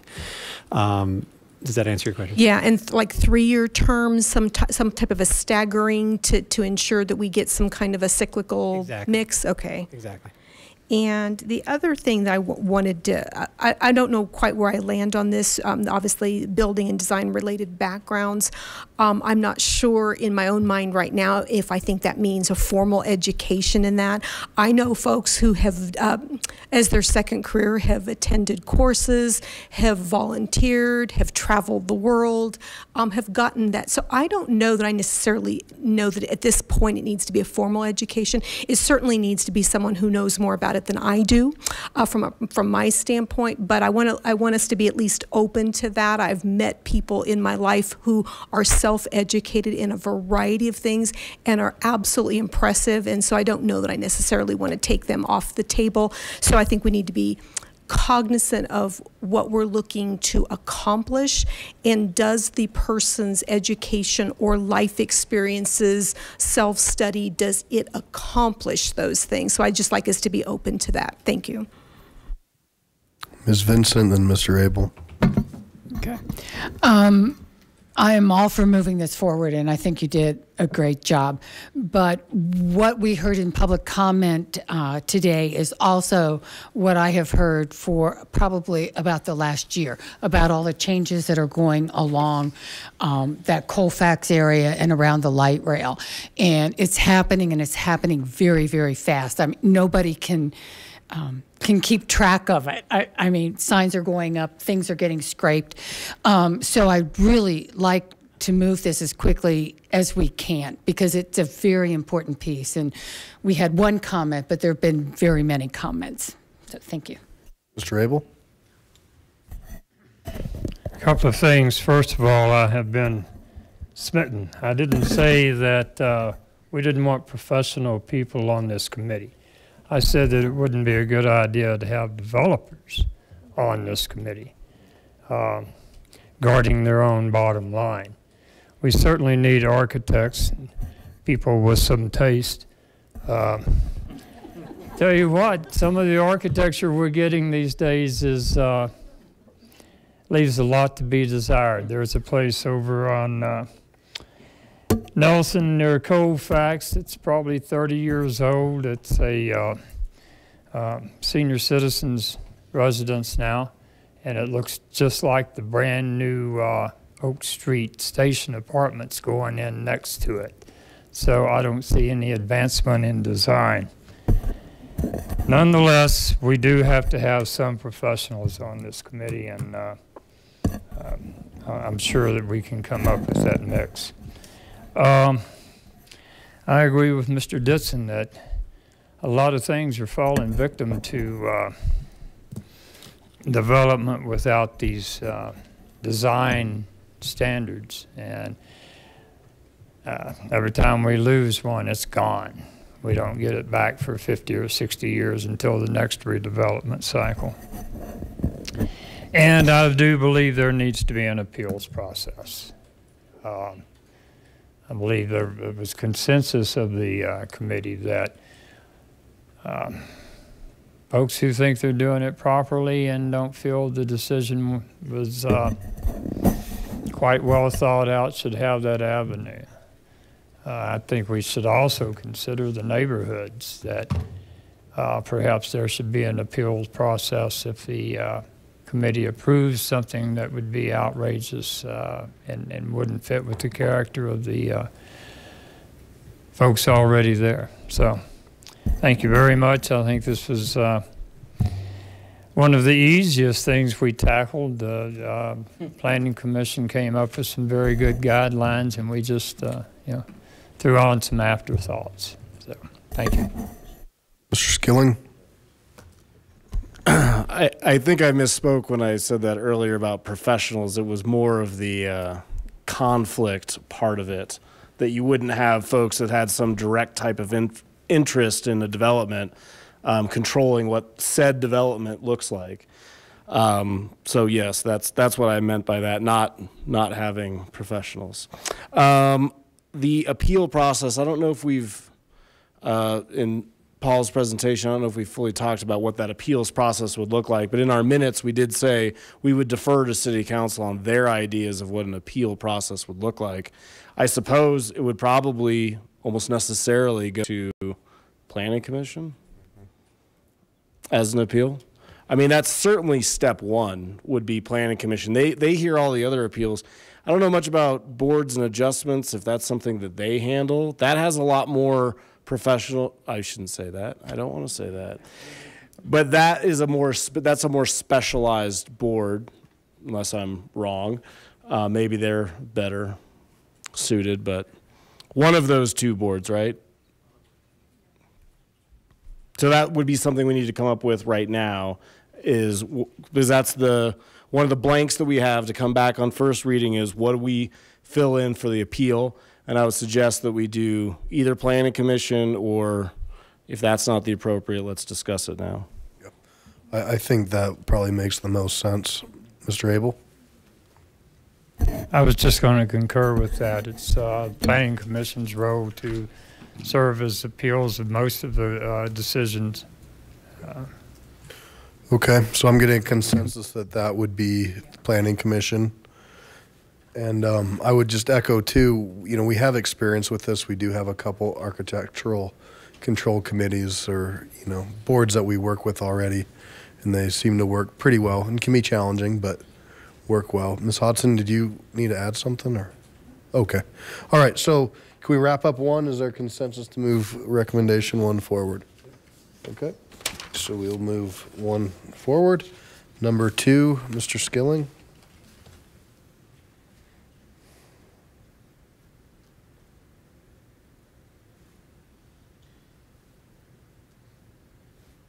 So number two, the best practices, do we have any idea of when that's coming back, the best practices that we're still waiting on? Will that be at first reading?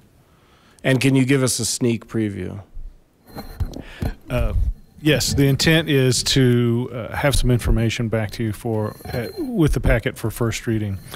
And sneak preview, the little bit of research that I've kind of looked at, I'm not finding the plaza requirement with the percentages as we've done it, so I'm still digging into that. So I'm going to give you some information on how other jurisdictions, if they require plazas, what's that looks like, and then go into some more detail on some of the items that are already in the ordinance about what makes a good plaza a plaza. So that's the intent to come back to council with.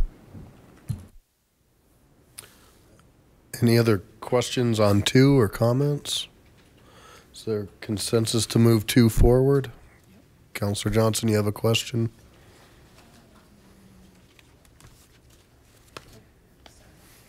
Okay. Councilor LeBeer, looks like you have a question. Yeah, well, I'll just comment for the benefit of the council, maybe if there's any benefit to them, to this. Just part of the discussion that we had about this, that there was a little bit of consternation, is just trying to figure out the right mixture of private versus open public spaces, and you know how that should look, and that's why we were kind of trying to get a sense of what other cities have done,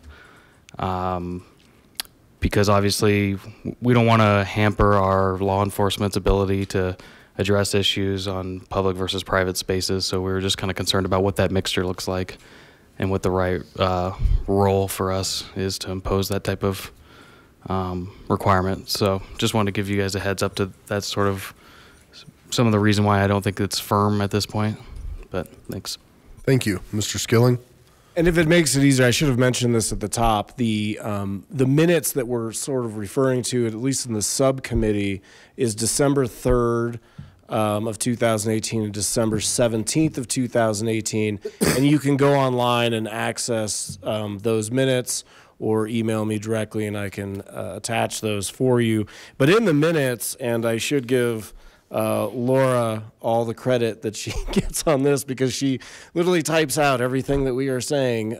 She does a very good job at taking all of that down, as does Michelle over there as well. But if you want to see these discussions that we have, it really is almost a real-time give and take.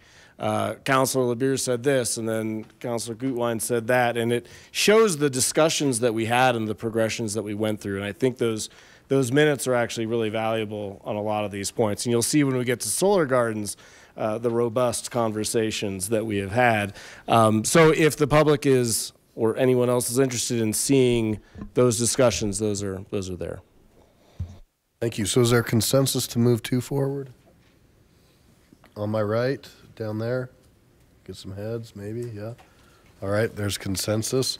So we'll move into number 3, and then before I hand it over to Mr. Skilling, just keep in mind there were 2 questions related from the public about deck line or gambrel roof, as well as the extra full story.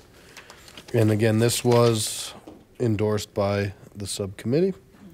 So Mr. Skilling. Can we get those questions answered? Yeah, I was going to say, I don't have much from a committee standpoint. I would like to, if there was any input that, I don't want to put anybody on the spot. So if we don't, we need time to come back, then that might be something that those specific questions that we take a look at and have the experts explain that.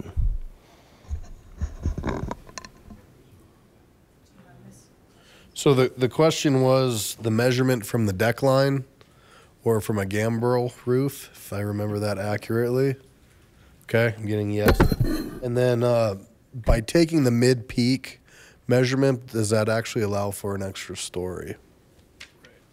Can we move on to recommendation 4? I'll look at the code and come up with a response for you here in a few minutes. Yeah, you bet. Sorry, we can talk to the extra story, I believe. So right now, if you build a flat roof, you can fill in the entire area. And if you build a peaked roof, you're losing everything out of the peak. We're basically saying move that up and you can get the same amount of between, above and below the height limit with a peaked roof as you can with the flat roof. So we're talking a similar amount of indoor area under the proposed rules versus the existing rules. You can get much more indoor area with a flat roof. Is that? So is this more restrictive? right now we're much more restrictive with peaked roofs. There's much more developable space. Okay. So there's some questions. So Mr. Rice, if you want to keep looking and we'll go on to some other questions. Ms. Harrison? Thank you. I don't know I think this is going to fall into here, but I don't know that this is a concern, but maybe a comment. On Florida, there was a 3-story apartment building that was approved here it's been within the last few years and built. The front door faces the north, and it's built right up to the sidewalk, as what we're trying to do right now. And the problem this winter, because of all the snow and ice, that front door, they've had to actually put the yellow caution signs because the steps go up to the main floor.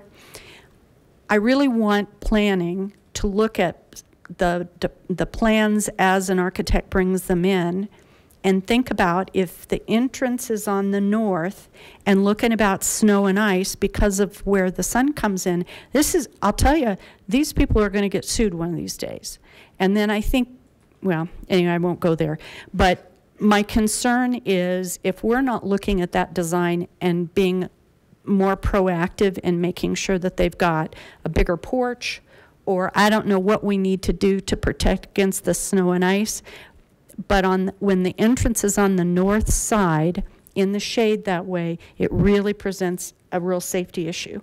I think it needs to be in here because of the, okay. So I would, yeah.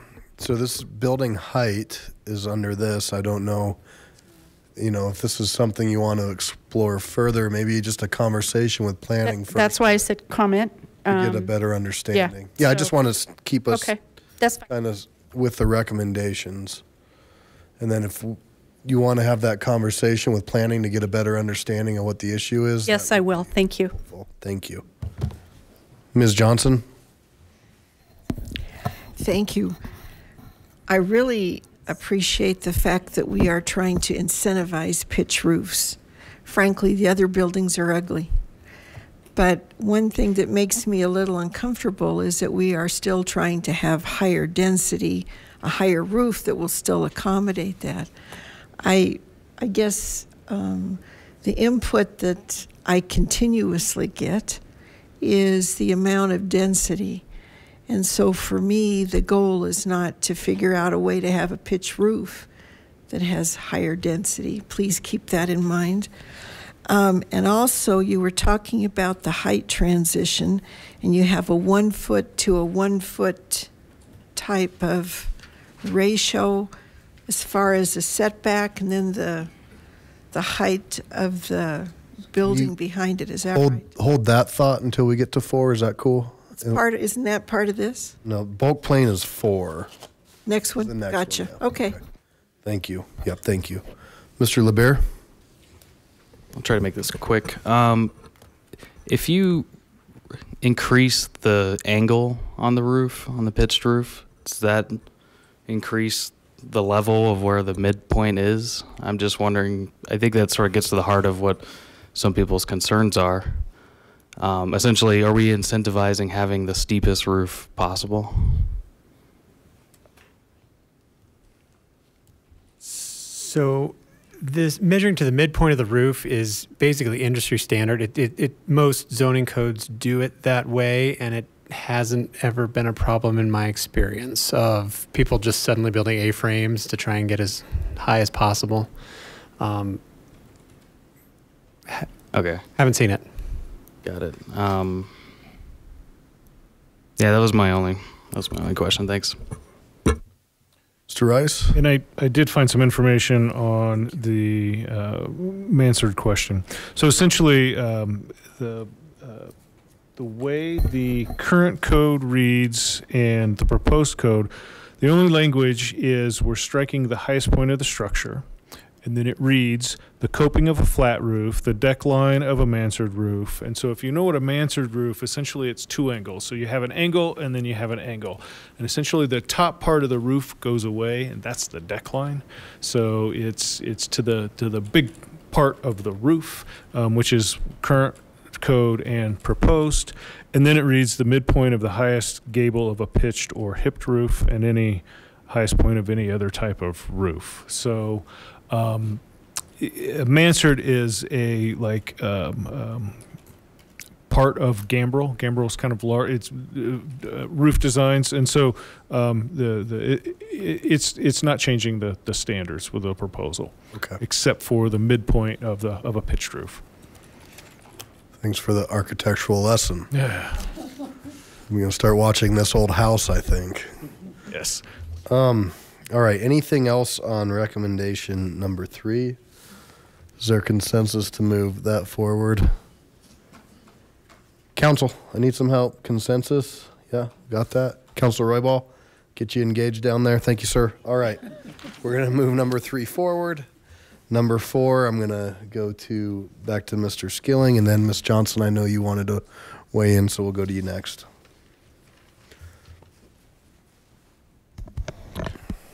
I don't have anything else to add other than this is a good, as we know, the transitions between certain neighborhoods and building projects that are right next door. This helps to, for the benefit of council, this would make a gentler, kinder, better transition from bigger developments down into single-story or two-story residential neighborhoods. So, great. Ms. Johnson, you are up. Then Mr. LeBear.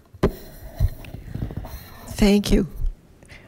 Paul, you were mentioning a 1-to-1 ratio, I believe, of the height and the setback, correct? Is this the best practices, or is this something that you were looking at on your own? How did we come up with that ratio, please? This, so the ratio is defined by the 45-degree angle from the property line. And when jurisdictions are looking at kind of managing the how a building looks, or the bulk of a building as it sits up next to a streetscape, this is kind of industry standard as well.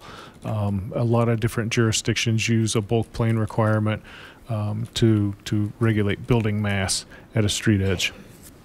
So 1-to-1 is best practices then? Correct. Okay, thank you. Mr. LeBear. Thank you, Mayor.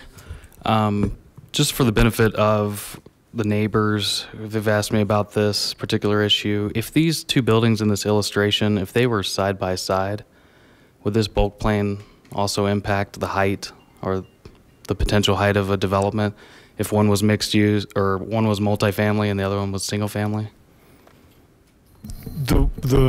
The way the code reads, and so that's kind of a good question, because you could have a single family residential building in a mixed use district.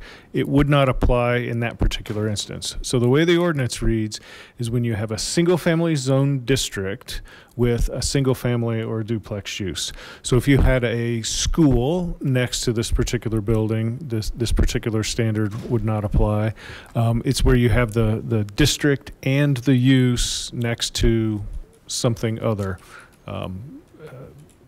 another zone district, mixed use, the commercial, zone districts. So if it was a single family zone next to a multi-family zone side by side, it would have an impact? It would have an impact. And is a street a necessary factor here, or is that just for the illustration? That was just for the illustration. Okay.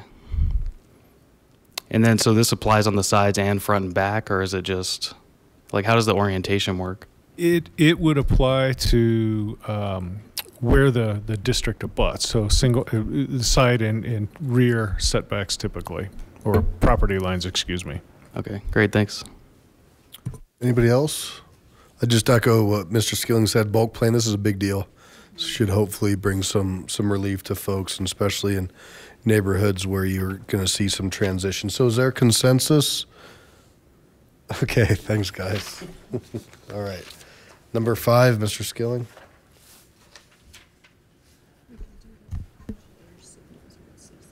were there the questions we heard earlier that we were tabling, were those for 4 or for 5? I think, did Councilor Johnson have? No, she got hers in 4, and then 3 was answered. Okay, so we're good on 4. Okay.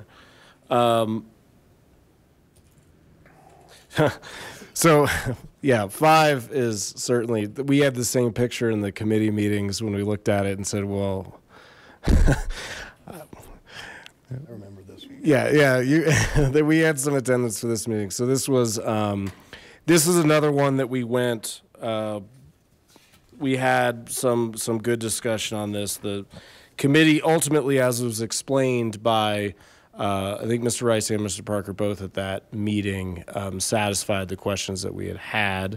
If there's any further questions, I think at this point our initial, when we looked at it, our initial knee jerks were satisfied because it's only talking about on the top facade going back, not. But with that, sorry, I'm rambling. Yeah, that's good. Ms. Vincent. I need a question answered. So when you have various, when your lot is different heights, some people are building the same stories, but it's at a lower height. So still the perception then, the public perception is still that it's lower, but there's not any real height reduction. So is this just for flat land facing street? Maybe. So essentially this would not change height, but it would say when you build at a certain height and you go up a certain amount of feet, you have to go in to contour, but it wouldn't change actual heights that are allowable in the zone district. Is that what you're looking for? I think so. We have some developments that are coming in. Yeah. Is going to look like it's gone down, you know, so visually from the road, I'm looking at something and it looks like it's lower, but the proportion, would that affect the proportion? So see, this is showing that it's all like on street level, right? Councilor Vincent, so when we measure building height, we take pre-existing grade. So if you have a very steep sloped site, you essentially take 4 elevations and average it out, and that gives you your building height. So you, on a grade, you have a building height that varies. So the front end of the building would be taller or lower than the other side of the building, and so we do an average. So if you do have a site that's recessed but there's no grade, it's calculated from the recess, so they don't get an extra height. And then if you have a sloping site, it's the average of 4 elevations to calculate your building height as well. So we do take into account topography when measuring. However, a site that's set below the street doesn't get an additional height to the street. It's actually measured from the bottom part of the ground. Okay. I think you answered it. It's just because when you have that topography, did I say that right? You can have where visually, like for instance, there's going to be one that's going to be built during the light, close to the light rail. So if you're going to the light rail, it will look like it's gone down, but the building behind it could present, yes, exactly what you're showing here. But then to the front of it, it would not have that setback. You understand what I'm saying? Yes. Okay, okay. I just want to make sure it's different. So it's not like this picture shows, but has the same kind of impact. Okay, thank you. Mr. LeBeer, then Mr. Skilling. Thanks. If we are requiring this step back, wouldn't that reduce the amount of square footage that the developer could potentially build in this particular development? It would. Okay, I just want the record to show that we're reducing some density. Thanks. Mr. Skilling. I recall that when I was mentioning that knee-jerk reaction, it was to the height. We looked at it and said, well, we looked at it in the lens of height and all of that, but really it should be looked in the context. One of the reasons is we have the canyonization effect. that you're trying to avoid. If they have a by right that they can build something that's 60 feet, then if you're going straight up and down, especially with a setback from the street that's not as far back, then there are certain projects you could look at around town that maybe could benefit from a little bit of setbacks here and there. But that's what the canyon, I think the word was not canonization. That'll be reserved at a later time, not canonization. Canyonization, I believe, yes. All right. Do we have consensus to move number 5? All right, thank you. Number 6, Mr. Skilling. And again, this looks like an endorsement as well. I think some folks were trying to figure out this picture also. This is another one that we had a lot of questions, especially the picture, I think, caused more questions than it did clarify anything. So I don't think if council has any questions on this, we asked a lot of questions as it relates to what are we even talking about with this, and why is that truck double parked? So yes, I would invite questions. We didn't have any substantive changes to this once it was explained. Is there any questions, council? All right, so consensus to move number 6. All right, thank you all. It's number 7. Mr. Skilling?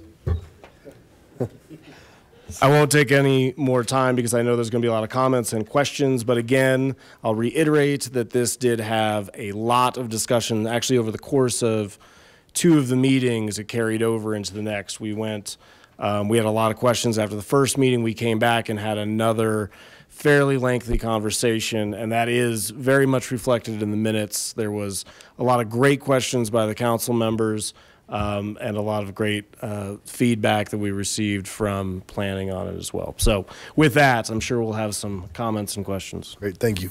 Mr. Bita. Thank you, and I have some questions, clarifications, and then comment. Can I do all that at once? Please.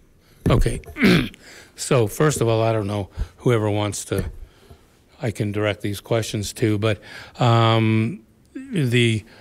your recommendation here as far as the subcommittee was that it was endorsed, the recommendation, that the committee endorsed the recommendation, but in fact it was not unanimous, correct? Okay.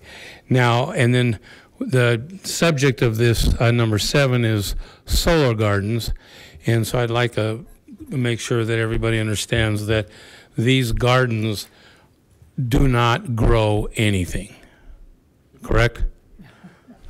Correct. Correct. Okay. And what they are really is just another name for a facility to generate electric power. Yes. Okay. And also, I'd like to make sure there's a clarification that while there is, I didn't see it in the notes, currently the, how can I say, current industry standards for a solar garden are, as I understand it, a minimum of 5 acres, contiguous 5 acres of solar panels, correct? That's what we're talking about here when we talk about a solar garden. You're correct that that's been a common site requirement as a base size is typically a 5-acre site, but that doesn't mean that it's 5 acres of continuous solar panels.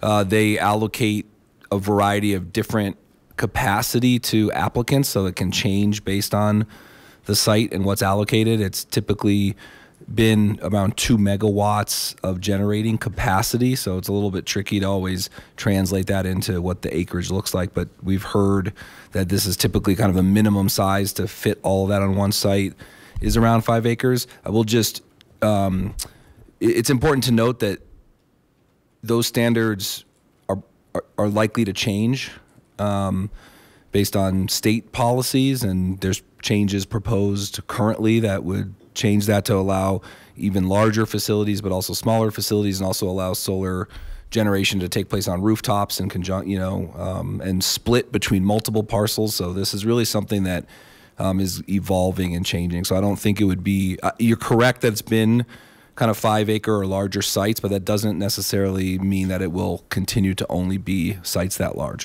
So where we sit right now with technology, minimum of 5 acres to generate your, what did you say, 2 megawatts? Yeah, I'm not sure. Technology and current standards or allocations through our provider. Okay. And as I understand it, the current standards that we have in Lakewood do not allow quote unquote solar gardens in residential areas, residential zones. Is that correct? Correct. And this proposal that you're providing us would change that to allow solar gardens in residential zones. Correct. With approval of a special use permit. Yes, thank you.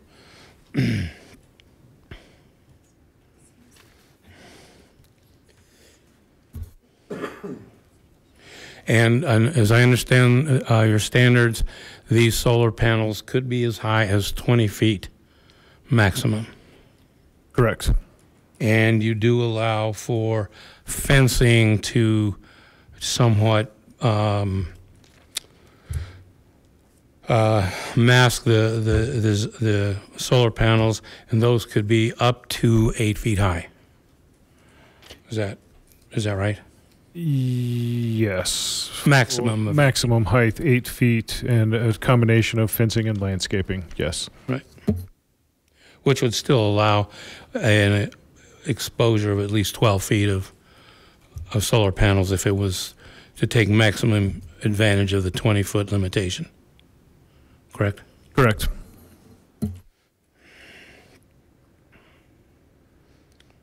Okay. So those are all the questions I had. And so, yes, as Councilor Skilling said, we did have a robust conversation and discussion about this. And I found it objectionable that these would be allowed or could be allowed in residential areas, even with a special use permit. My objection is that I don't see or don't understand that there's any compelling reason to allow these in residential areas when they are allowed in so many other of our zones already. I don't really have an objection to the rules that you're proposing here as far as, you know, controlling these solar gardens and putting some restrictions on them. My objection really is solely to your recommendation that we expand the rules to allow them in residential areas. I just can't envision having 5 acres of 20-foot solar panels in some of our residential areas, especially older areas that might get redeveloped, and we've got, you know, single family ranch style homes that are very low, and you have panels that are as high or higher than the existing homes. I really don't think my constituents, and I don't have to say I don't think, I know my constituents would not take to that kind of a situation kindly. So those are my objections. Thank you, sir. Ms. Gutwein? Thank you. One question. For a special use permit, what is the process? Could you just remind me? There is a public, yeah. Yes, so that would require the entitlement for the special use. So we do what we call a pre-planning application. It's just kind of your cursory introduction. We go through a neighborhood meeting. They get a formal submittal. Once the submittal's ready to review before the Planning Commission, we do notice and publication for the Planning Commission. And I should also mention the neighborhood meeting requires notice as well to adjacent property owners and neighborhood associations. So there would be 2 public notices with any request. And then it gets voted, it gets voted on by the Planning Commission. And since it is a special use permit, you know, we have these supplemental standards that we've listed to try and mitigate things. Planning Commission can add conditions of approval as part of their review as well. Great, thank you. Okay, so for me, that it's going to be a public process and that the community is going to have a chance to weigh in on this gives me, you know, a level of comfort in expanding where they could be allowed, because the public will have a chance to weigh in. The benefits of doing this I see is, you know, there's a lot of people that want to get to participate in low cost and solar energy, but for various different reasons aren't able to, whether it's shade on their home or, you know, whatever else the case may be. And we've heard and seen a lot of demand for this, for solar energy, and it furthermore, of course, it, you know, advances our sustainability goals. I think that because of our discussion, and I also really want to thank Councilor Abel, because I think he had a lot of great ideas on this section about ensuring that if we do, you know, if there is a solar garden, that it's going to have a good fence or barrier and that kind of thing. So I'm happy with what we have, and I'll be supporting moving this one forward. I have Mr. Abel, Ms. Franks, Ms. Johnson, Ms. Harrison. You mentioned at the beginning of this conversation that the technology is rapidly developing. There was some thought in the committee that it's a good thing to have these things near a neighborhood, because the neighborhood then can participate in the generation of electricity from these. And our Jonathan, our sustainability expert, said, no, that's not the way Colorado's set up now.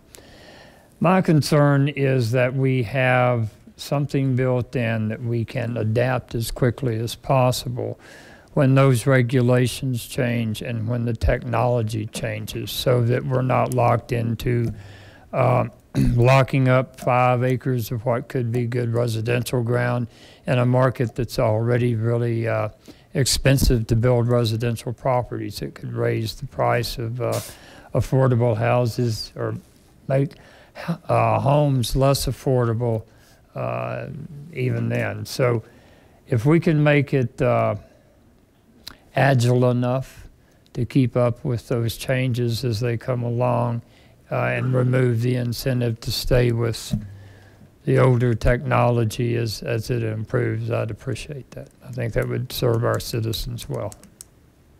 And I would love to see these things on rooftops where the folks living in the dwelling can benefit from the power, as well as the person who has put out the investment for the solar equipment. Thank you. Ms. Franks. Thanks, Mayor. So help me understand. I'm not quite sure what we're talking about here. So we have this freestanding solar electronic generation facility, and I heard like the numbers of 5 acres, but could it really be on like an R16 residential lot? Could there be a vacant lot that's R16 that somebody, they find it economically feasible, or they just want to do this and they could take that? Could it be that small of a lot that is engaged in this commercial endeavor? That's a really good question. I think just to clarify that, you know, we allow as an accessory use in residential zone districts ground-mounted solar arrays. So you can, as a property owner, and has the same standards as a accessory dwelling unit, so that'd be 20 feet in height. So you could have a ground-mounted solar array in a neighborhood in someone's yard. That would be just their array that they've installed. Just instead of being on a roof, it's on the ground, but it's serving that homeowner or that property. The community solar is, you know, a different animal, because it's generating, basically it's like a small scale little utility plant, and people are buying shares. It's a real. If I understand it correctly, your question is: could you, as a property owner with some extra land, decide to develop that on your private property at a small scale, but not just use it for your own home, but then have it actually be part of a community somewhere? Well, let me give you a scenario. So some unfortunate events befalls me and my house burns down. Please don't let that really happen. And I decide not to rebuild and I decide to do a solar garden. Am I permitted then to do that? So I don't have to rebuild the home. My home's gone, and now I'm going to just turn that lot into a solar garden and sell the electricity I generate.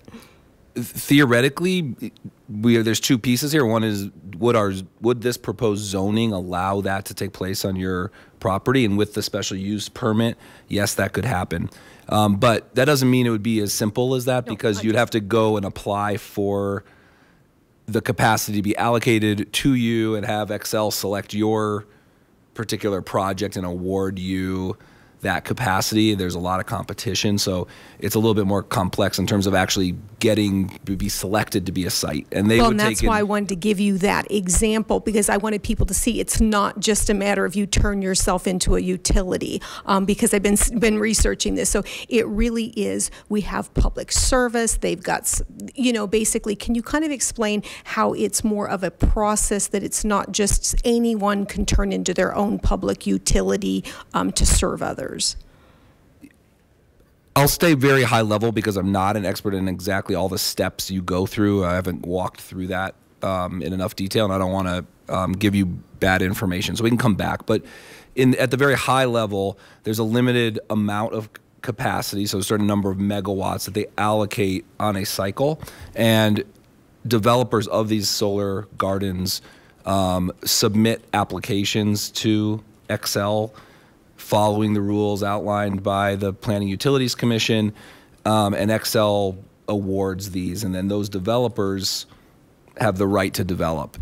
There's still a lot that can still make it so it doesn't happen at that point. Developers have usually a site identified, but sometimes they can move locations. There needs to be the appropriate infrastructure in place in terms of the ability for Excel to take that energy that's being generated and get it onto their system. So oftentimes, one of the biggest limiting factors is simply the actual transmission infrastructure. So there's a lot of pieces there. If we want a full rundown, I'm sure we have, the right people we can reach out to and get a full. Well, what I would like is when we get to first reading, I want people to have assurances of what the process is, and so they understand what could or could not happen in their neighborhoods. It's something when you see this and you don't have a lot of context, you suddenly think, well, that open lot next to me suddenly becomes something that I'm not looking for. Also, I wanted to understand, if someone applies and they get all the necessary pieces and parts and they put a facility like this in place in wherever they go, do they have a right to the sunshine, or can an adjacent property owner plant fast-growing trees that become 100 feet tall? Do they get a right to sunshine based on, do they get grandfathered in, where then that precludes surrounding homeowners from having the right to develop their own property? Excuse me, the state of Colorado, you don't have that solar right. However, if you look in the proposal, item number 3, you can negotiate that with the adjacent property owner. And so that's what that provision is. So if you do put this facility in, you want some assurances that that scenario that you've just kind of outlined doesn't happen. So right, so you would be negotiating with the current property owner to get an easement. That way, when that house was later sold, it would have those restrictions in place. I just wanted to understand kind of how that works. That way, we kind of, folks understand that. And Karen, thanks for pointing that piece out to me. That's really, I just think we just need to come with more a scenario based of, could this be in the middle of this neighborhood? No, and here's why. Or yes, here's the possibility. I think we just, with too much moving parts, it'll be unclear for people. And I think we'll get more pushback when maybe it's not warranted based on what the true situation could be. Thanks. Ms. Johnson and Ms. Harrison. Thank you.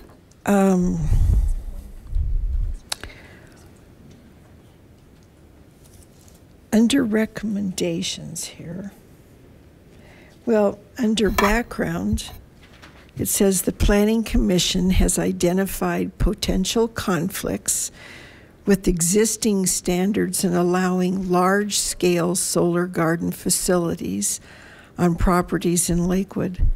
Could you please identify or define what large-scale actually means? The large. Can you point me to where you're quoting from? Right under recommendation number 7. Create standards for solar gardens. It says background. Mm-hmm. And then it says the Planning Commission has identified, this is the first sentence, potential conflicts with existing standards and allowing large-scale solar garden facilities on properties in Lakewood. Could you please identify large-scale solar garden facilities? What does that mean? You know, I think the intent or the Planning Commission discussion, we were looking at the 2 megawatt threshold, and that's typically where we would start from. And so, as Councilor Beta pointed out, and Mr. Wachtel, you know, that's typically 5 acres. You've got a generating capacity that you're looking at. So it's kind of varies by the technology and so forth, but approximately 5 acres is where that would begin. Okay.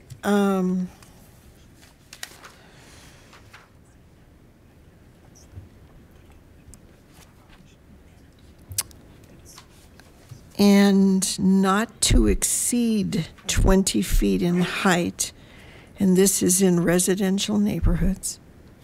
Correct.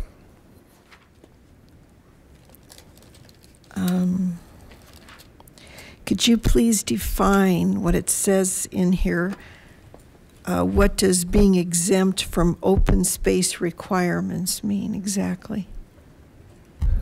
So within the zoning ordinance, when you come in and have some type of site development, a certain percentage of the site is required to be open space, and it varies between the residential, which is generally more open space, to the mixed use on the other end, which is in the transit, is less open space.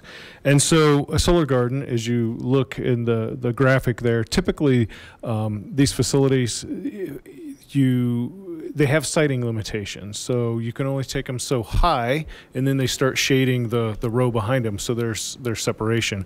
So and they're not solid ground cover, so a lot of them have something growing underneath, or there's land or mulch or something. So we're not requiring a specific amount of open space because it would inherently be provided with a solar facility. So we're basically reducing what looks like open space and covering it with solar garden.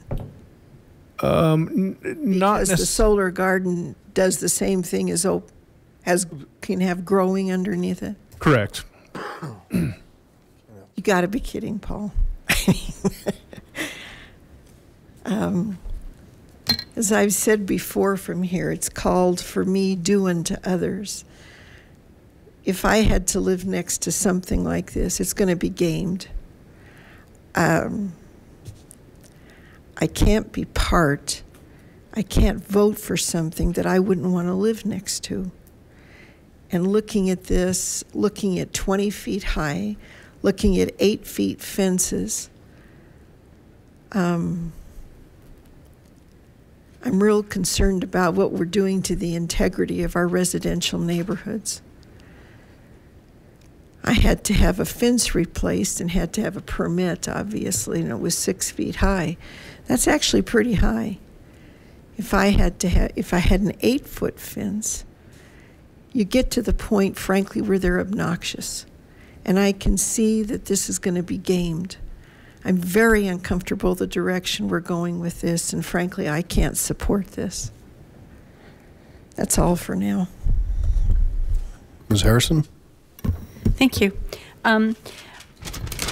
Possibly what we need to do to clarify on this, and committee, help me if I'm going down the wrong side, we may need to identify a minimum sized area. I know we're talking about it might be 5 acres, but maybe to help identify what a community solar garden is, which is different from what a neighbor might put on their house. Maybe we need to identify a minimum size lot that would be placed on. So if that would be possible. So let me just highlight 2 things, just to 3 things really. So again, these were recommendations that came from the Planning Commission and then from the development dialogue. So this isn't a staff recommendation. Second of all, this is a special use process. So this isn't a use by right. So it means that there's you know, some guardrails in place for anything that could potentially go forward. And third, there's not a gaming of an open space requirement, in that an open space requirement is based upon the livability and the folks who are living on that piece of property. Nobody would be living on this piece of property. If there was a structure, if it was a mixed type structure of a solar and a residential, there'd still be open space requirements involved. So the reason why there's not an open space requirement involved in this is because the fact there's not anybody residing. So that whole use would be, or whatever the allotted use would be based upon that. So I wanted to have that clarified because I think there might have been some confusion. And certainly, if this is something that council doesn't want to see go forward, there's a consensus to pull that back. But if you do want to see it, there's a consensus to go forward, and you certainly have the opportunity on second reading to amend or vote yes or vote no. Mr. Beta? Oh, one other quick question I wanted to ask you.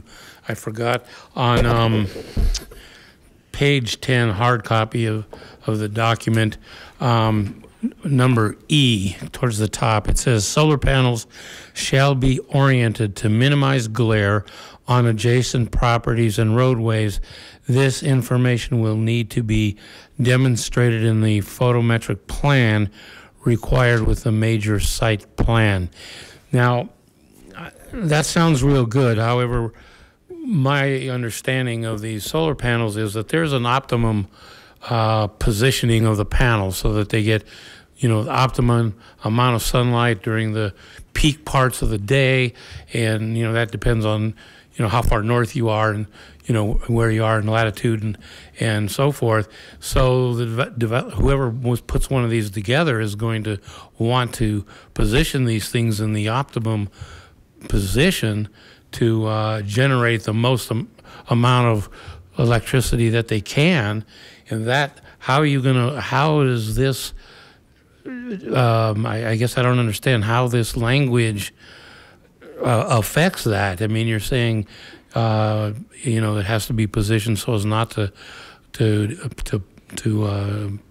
allow, you know, glare and so forth, but that's could very easily lessen the effectiveness and the efficiency of the solar garden. So how do you weigh those things out? Right. So perimeter screening could be used to minimize glare, so something solid.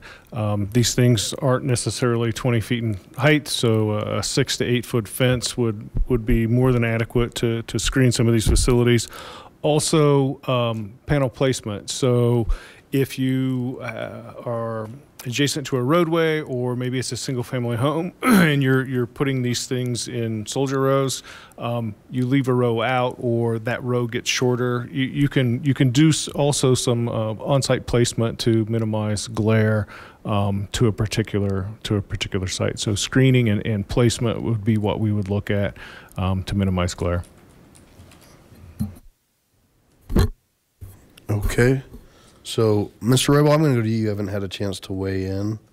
Thank you, Mayor. Yep. You know, just a quick clarification that I wanted to kind of bring up was, I know you have your piece of property that you have there, and let's say you do build it there, but what happens if the next door neighbor has a tall tree that will obstruct the view? What would be the requirement for that next door neighbor? Are they going to make them take that tree down? They would not. So the tree exists, the tree remains there. If they went through and negotiated a solar easement, and part of that negotiation was removing the tree, that's agreed to between the two property owners. But if the neighbor is there and the solar facility goes in, it doesn't affect the neighbor. So what would happen, a what if question, what would happen if you planted a tree 5 years down the road, the tree just grew big and it grew over, and it was on the neighbor's property itself? Would that same situation apply? Correct. If the tree is on the neighbor's property, of course, they could trim the limbs. But if they did not negotiate an easement, then the tree could get upright and it could shade the panels, and there's no repercussion on the neighbor with the tree. Okay. Thank you. Thank you. So I have Mr. Skilling, Ms. Johnson, Ms. Harrison. To the point of the easements, it is an interesting question when you come to residential, and I think that's probably one of the things that would preclude a lot of the problems we're talking about, because any company that comes in and doesn't obtain easements from all of the neighbors, so everyone would have to agree who can affect them, they're probably not going to be in business very long if that's how they operate. I would expect that would happen. However, when we're talking about the 20-foot height, so in the picture you've got solar panels pretty much laying down because the sun can shine on them most hours of the day. In what situation would you have a 20-foot, almost a monolithic solar panel coming out of the ground? Yeah, I think grade, trying to get to access in some way might change the design, but I'm not sure that it's that typical that it would be that tall. There are technologies that track sun, so they may be on arms and start moving, so that could increase height. When you say the height of it, are we measuring then from the base? Are we measuring from grade to the top, or are we saying the length of the panel, you could put it on a pedestal and then get 25 feet? So would it always be from grade? It would be from grade to the top of the structure. Okay. I'm just trying to, because my colleagues have raised some interesting hypotheticals about in residential, and I'd really like to satisfy that as much as possible, because as we all know, I'm a fan of solar, and I don't want this to be controversial because of a lot of what ifs that may not, while valid arguments, may not actually be either possible, plausible, or some combination of the two. So I don't know. I don't think that's really a question. It's more of a comment. I want to really drill down, and maybe that happens at second reading when we discuss this again, about what happens in a scenario if there is a 2-acre plot, somebody puts that in, and they're allowed to do 20-foot high solar panels. What does that really look like? Because this picture, not that this has anything to do with you guys, but this picture doesn't really address that hypothetical.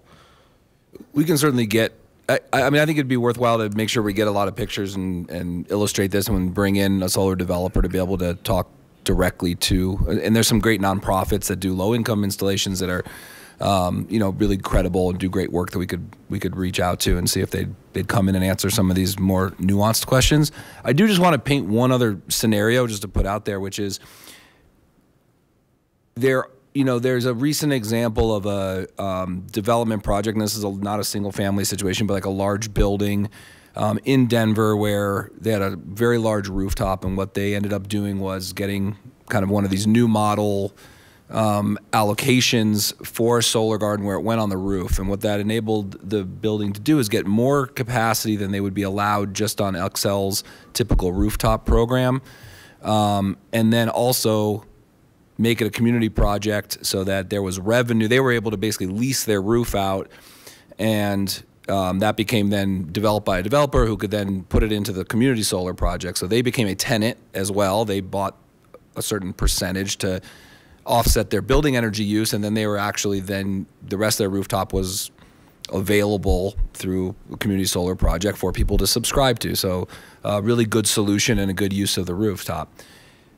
So I think what we need to think about is there a situation where an HOA has common land, common area, or, there's a shared parcel, and there's a scenario like that where, in a residential zone district, that whole housing unit wants to get something installed, and it's a way to not only generate energy that they can all subscribe to instead of putting it on their rooftops, but also, as a revenue source or while providing that renewable energy to other people in the community. So I think Councilor Abel brought up that flexibility piece, that things are changing, that the rules are changing. And so just want to put that out there as, another way to kind of think of what this could look like in a future scenario. That's a great. Yeah, one other, oh, go ahead. No, go ahead, you're good. One other point on the open space on C, we may just need a little bit of clarification on the example of if we've been talking about it as a single use, but if it is part of a mixed use that's allowed, we may want to be a little clear when we say it's exempt from the open space requirement, maybe except as otherwise required if there's other uses in the district. I don't know what it would be, but it needs to address that situation. So if we've been talking in the context of single use, but to Councilor Johnson's point, if there was we don't want this to somehow, we don't want to be stuck with an ambiguity of, well, if it's a solar garden, it's exempt, but it's next to a new 7-Eleven or whatever it is. So we may want to clarify now while we're discussing that on what that would look like. And I think that's probably a pretty easy one to add in. So Ms. Johnson, Ms. Franks, Mr. A. Thank you again. I just would like to throw out that the home to the south of our home is topographically much higher than ours. And if that owner wanted to put up one of these with 20-foot high panels, it actually would be higher than 20 foot for us. And frankly, it would block the sun for us. On page 18, under number 3, we've got that the owner is responsible for negotiating a solar easement with the county recorder. How would that person know about this precaution? And as you said, that the neighbor may want to just go ahead and take down the tree. We're kind of getting into a territory, frankly, where if we're not careful, we're going to create problems between neighbors. I can see how that could happen. But how would a person know that they're supposed to negotiate a solar easement with their neighbor? Who tells them? And with the county recorder? Right. So as part of the process, if someone were to come in and want to do one of these, that would be a requirement that the planner would make. And in fact, that easement would have to be negotiated before we would go to Planning Commission. And we could do that one of two ways. Essentially, we kind of do this if a resident comes into something similar to do an accessory dwelling unit. They have to sign an affidavit that if it's just for a family, and then they have to record that. So we make them provide a copy of that with their permit. And the same thing here. They would have to have that easement in place, and the planner would have in hand. It would either be recorded, or the planner would have it to record it. Some of the limitations about having it recorded: if you record it and the Planning Commission denies it, you have this restriction that it's difficult to get off now. So they typically wait till the entitlement's in place, and if they choose that route, the planner has it, and the planner's responsible for taking it out and getting it recorded. And of course, they would pay the fee, the recording fee. But it's something that we do with a lot of different projects. I don't recall reading this, Paul. Is there a certain percentage of somebody's property that can be used for these or not used for them? For we need to keep in mind that these are not the rules for individuals who want to put accessory solar in their backyard. These are the rules for utilities who want to do a large community garden and sell power. So these are people that know that they need to go get an easement for solar power and know to follow these rules. These are not rules for individuals. Okay. Again, on page 18 under number 4, it speaks to the solar. If it's not working for 1 year, then it will need to be taken down. How does somebody know that? Is that complaint driven? How do you know that somebody's solar's not working? I mean, I'm not sure we would know immediately that it was offline, but typically these have about a 20-year, at this point, contracted commitment in terms of, you know, the rate structure and the credits being generated. So I think the key thing here is that you need a mechanism for when there's the end of the useful life to make sure that there's a mechanism in place for the city to say, hey, you don't get to just walk away and leave your old equipment here on this piece of property. You need to responsibly clean it up. So I think that's the key piece. I guess there's another scenario where, you know, a hailstorm or some natural disaster takes out. I mean, I guess these are entities that are highly regulated and with a lot of oversight, so it's highly unlikely that with the public's best interests in play here, that somebody could just walk away and abandon this and there would be no repercussions. So it's really you know, a mechanism just as a backup to make sure we have a recourse. Thank you. Okay. Ms. Franks and Mr. Abel. Just a quick point. On the 20-foot height limit, is it something that you think would be reasonable if we came with an amendment that said if this is going in adjacent to a maybe a housing development that's primarily ranch homes, that there's a lower height? Does that harm? And maybe if you guys can talk to some folks in that space who fills that. But it seems to me that there may be a lot of consternation about this going in next to, say, a family homes that are ranches, 20-foot kind of being towering over those. But if they're 2-story homes, that wouldn't really be. And so basically, I don't need the answer tonight, but it'd be kind of interesting to know if we could make some kind of a range that is more compatible with the adjacent properties, where then it wouldn't be seen as something looming over something else. And if you could come back with that, thanks. That's cool. Is that something we can look into? Is that something council would like to explore? So if you could look into that. All right, thank you. Mr. Abel, bat and clean up. So how many 5-acre parcels in residential areas are available in Lakewood outside the Rooney Valley? Not very many. Do we need, then how important is it to include residential in this roundup?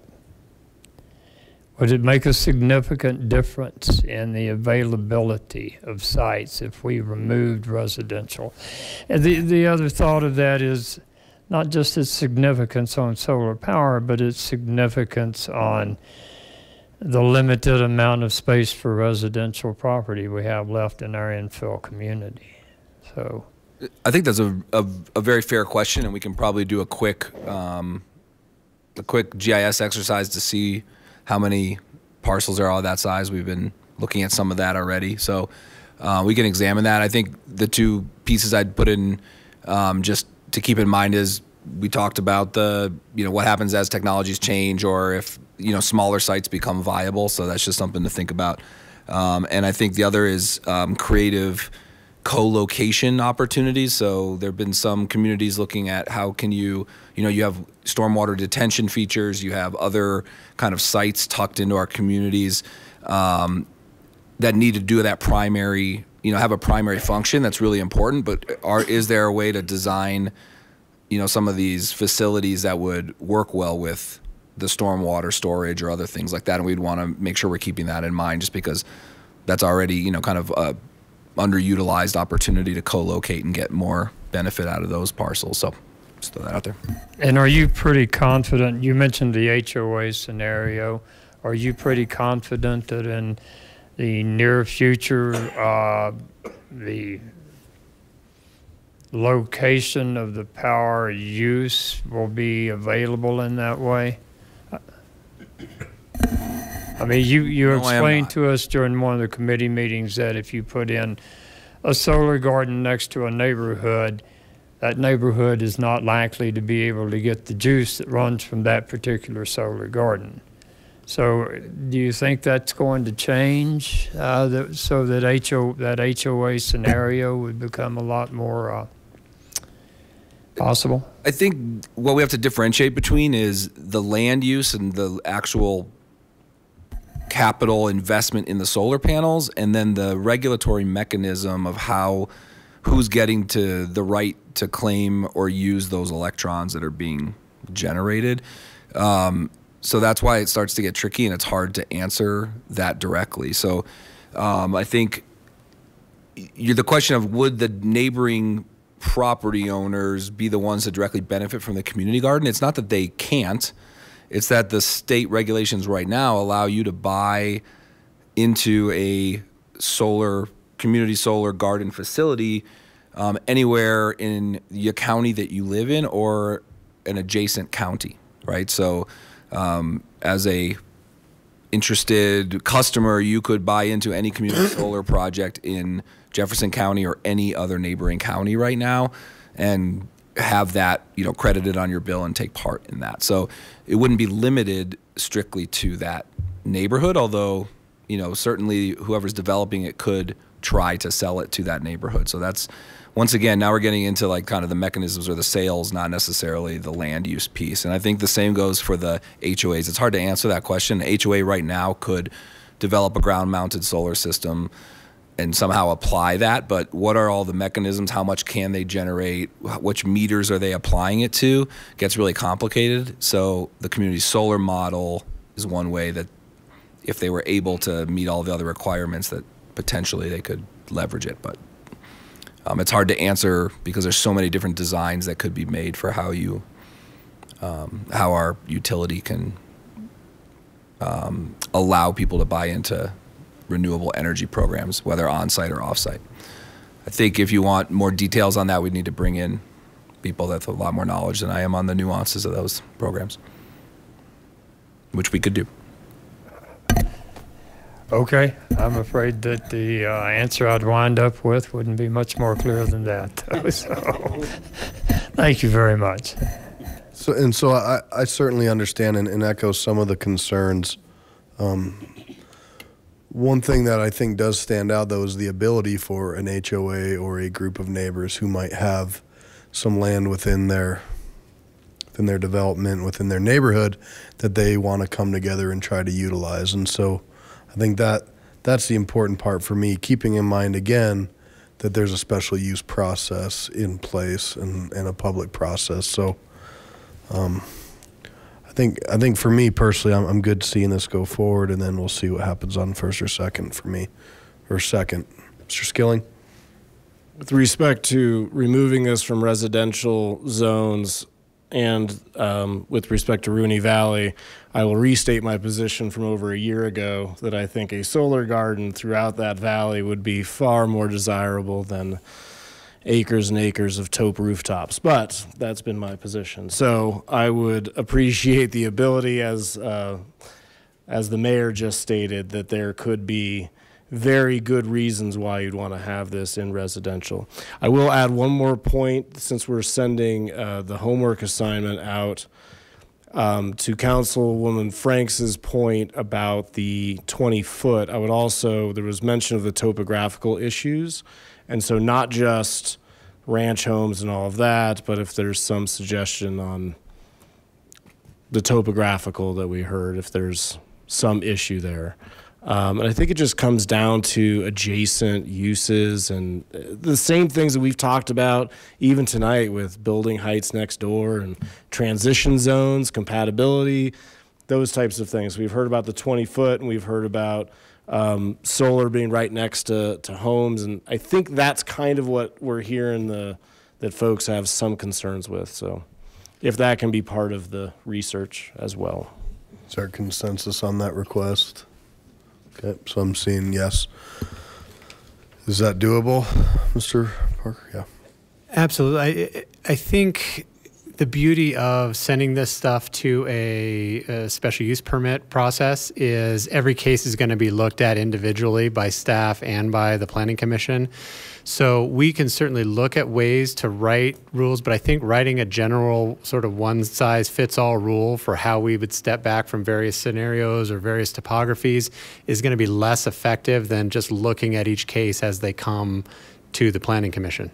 But that said, we'll look and see if there's a way to build. Yeah, and maybe it's just a higher level of guidelines that say if this, then that, right? So if you do have your neighboring home, which is potentially, you know, lower, and you're going to go 20 feet over, I mean, if we wouldn't allow a house to do that, we certainly shouldn't allow a solar garden to do that. So having that kind of uniformity probably makes sense. So do we have, well, we're not going to have 100% consensus, if that even makes sense, to move number 7 forward, but do we have consensus to move number 7 forward?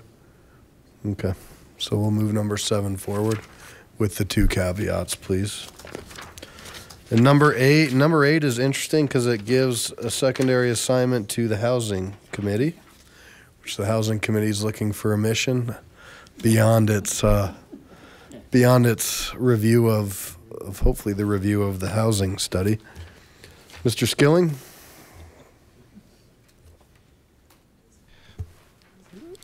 I think the explanation by staff was well received as far as what the mission of this, and I know that there's probably been years plural put into these types of, I get the point system. I think we all realize that once this is implemented, it's going to, that's something that can be adjusted. You just figure out, well, these points aren't working. That's probably the lower hanging fruit.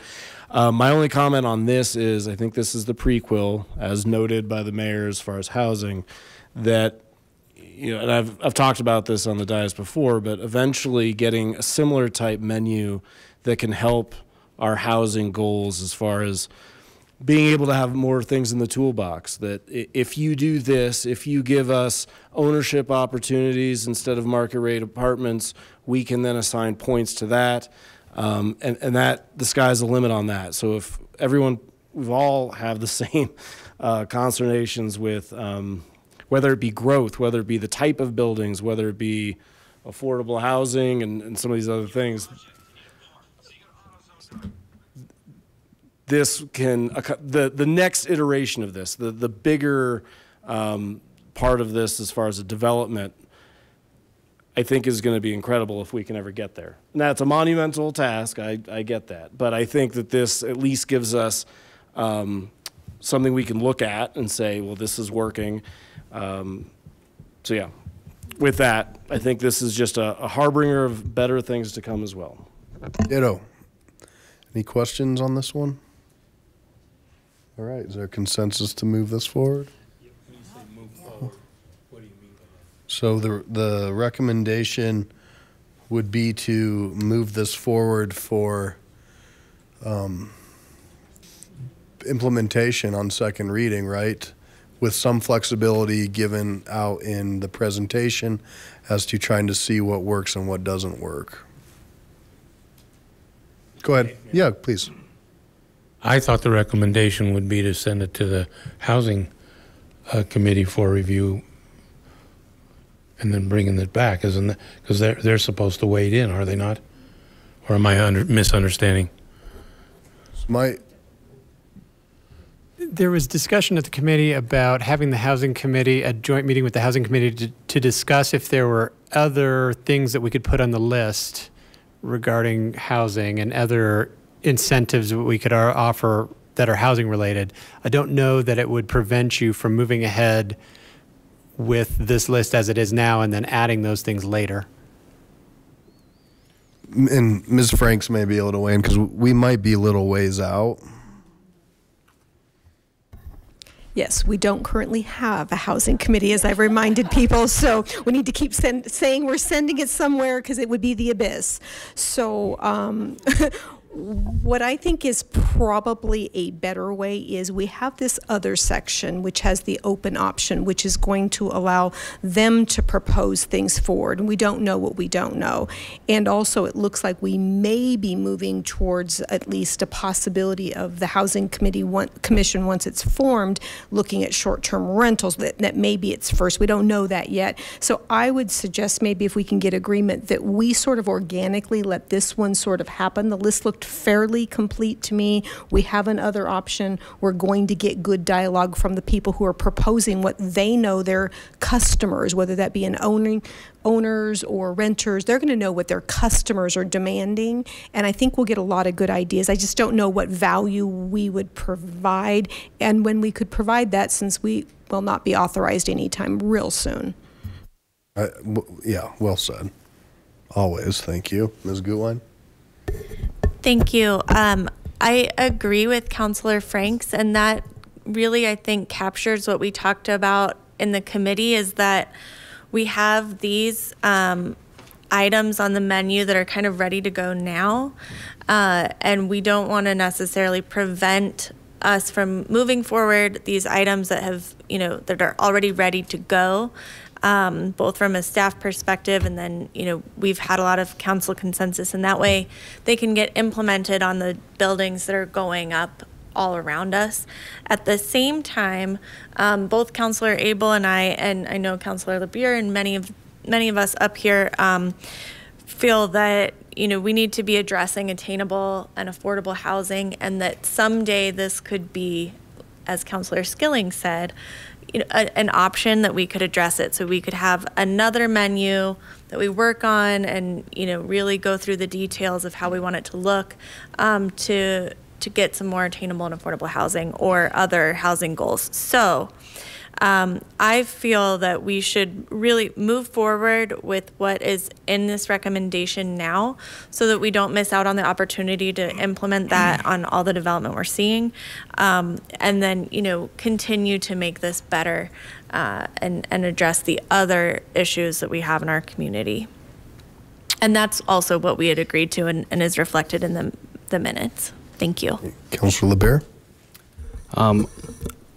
I would just say that, yeah, I'm ready to move this forward. I support the idea, and I think there's a lot of opportunities to make adjustments, and I think there's a lot of potential benefits within this development menu. One thing I did want to look at, and since we're already talking about parking in our development committee, it might be worth taking a second look at the unbundling of parking discussion, just because I've had some firsthand experience of how that sometimes is not ideal. But just wanted to mention that hopefully that's something we can continue to look at, but I'm looking forward to moving this forward. Thanks. Okay, so is there consensus on it? Okay, all right. Ms. Johnson, there's consensus, but go ahead. No, go ahead. You're good. Okay. I have many, many questions about this menu. And I guess I can address them during second reading, but it's interesting that we're talking about water budgeting. I mean, that's an interesting term. We're building more high density, trying to get more people here. So then we're budgeting the water for the people that already live here and for their use in yards and things. It's kind of an odd thing to me. I have a lot of questions about the car sharing, about parking spaces that are rented or sold separately rather than automatically included with rent or a purchase price. I'm not sure what some of this stuff actually means when you kind of get down into the weeds on it. We are becoming an unfriendly area, community, city for people that drive. And under the community cohesion, that's interesting. I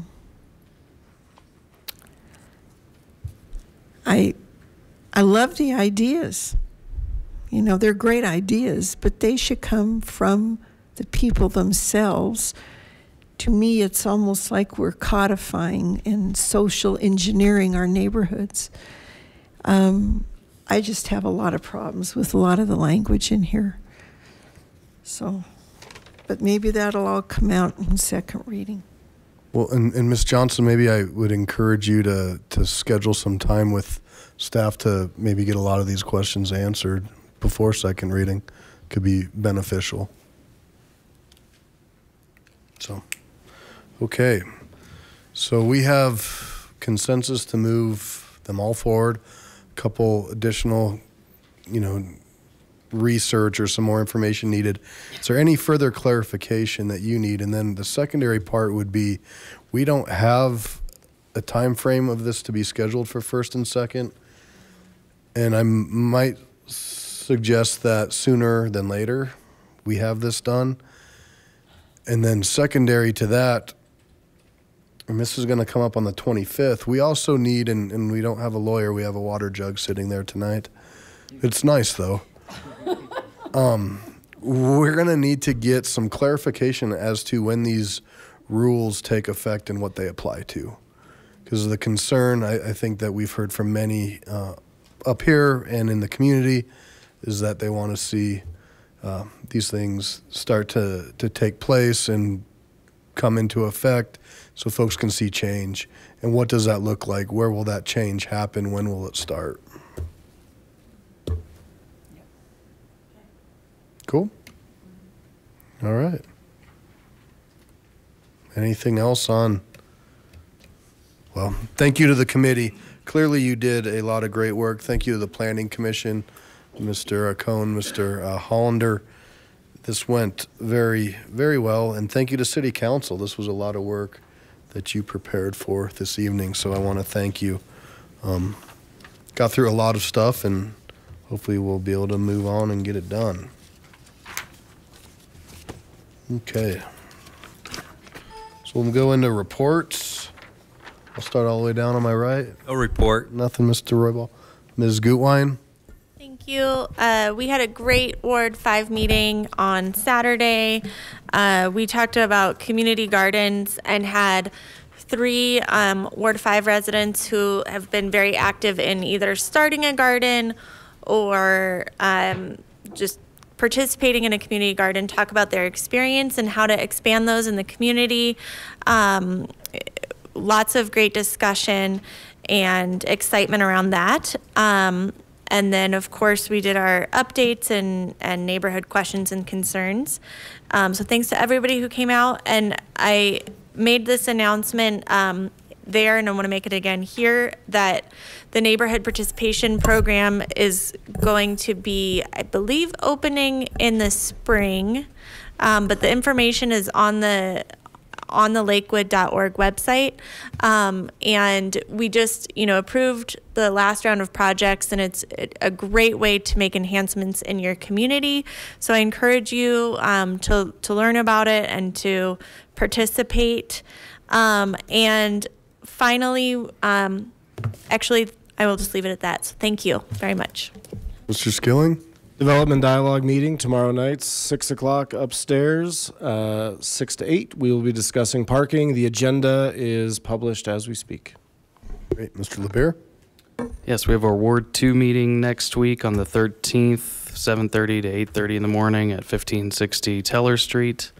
And I will not be there, but Councilor Vincent is looking forward to handling all the work. Thank you. Mr. Abel? Ward 1 also had a robust meeting on Saturday. I'd like to thank everyone for turning out on a very wintry day. Also, the governor was at Slater Elementary School earlier this week. The kids were thrilled to see him. He was there to promote his Kindergarten for Everyone program. And good for Slater. Ms. Harrison? Thank you. I just wanted to remind everybody about the Action Center having the beautiful junk sale. If you don't have enough stuff in your closets, this is the best place in the whole world to come. and even those things that you didn't know you wanted. This is one of the major fundraisers for the Action Center, Jefferson County Fairgrounds, March 15th and 16th. You can go to their website and look up the early day. You pay a $30 fee, but on Saturday, you can get in for $5. So come, it is the best. Thank you. Ms. Franks. Well, I expect we'll have a robust Ward 4 meeting, as always, this coming Saturday, 9:30, Green Mountain Presbyterian. And wanted to thank folks who've been reaching out in response to our newsletter. I think our subscriptions continue to grow. We also had a local photographer who took an amazing picture of a sunset over Kendrick Lake, who let us include that at no charge in our newsletter. So certainly wanted to thank him. And we also publish our newsletter on my Facebook page and on Nextdoor for those who don't like to subscribe and like to just lurk and read. You're happy to do that. So thank you. Ms. Johnson? I just want to say I absolutely support solar, but questions just need to be asked. That's all. No report. Mr. Beta? Just a quick thank you to the staff at Belmar Elementary and the 5th and 6th grade class. They invited me out last week to answer questions about city government and everything else that came up under the sun. And it was quite a discussion. They even had some questions about the mayor, which I'm not going to go into. Anyway, but it was a great discussion. It was a lot of fun, and all I can tell you, if you get invited to go and read to any of those kids, do it, but be prepared for some tough questions. Ms. Vincent? In addition, I just wanted to add too about our ward meetings is that we will be moving them. We're going to have them at the same place, still the second Wednesday of every month, but they're going to be from 6 to 7:30 in the evening to try to get more people involved. If you get a chance, I happened onto it. There is Channel 9 is running once a month something called the Jefferson Project, and as you may know, the Jefferson junior senior high school is in our articulation area, and it's a wonderful program. They've been following children and what they have to go through and some of the roadblocks they run into to get through school. And I mean, some of these kids are homeless, some of them are working full-time jobs and supporting and adding monies to the family coffers. So if you get a chance to see it, it's also online. I would recommend it. It's very touching, and it's in our community. Great. Thank you for that. So I have a few different things. It was awesome to welcome the governor to Slater, and that was the first time that governor has been to Slater to visit the Gators, and they rolled out all the stops, and I think they enjoyed seeing him. Had the opportunity, so the governor has convened a working group to look at education and transportation, two easy subjects to figure out how we're going to fix both of those, and got through our third meeting, and so we're still working, and I don't think you're going to see anything probably big rollout this year in regards to transportation especially. But the idea is that they're bringing together stakeholders from all over to try to better understand our transportation needs and what does the future hold. Yesterday, I had the opportunity to go say farewell to Dr. Teal, who has been at Mile High Church for 25 years. And Mile High Church is a great partner in our Lakewood Faith Coalition. So he is retiring and moving on to other things.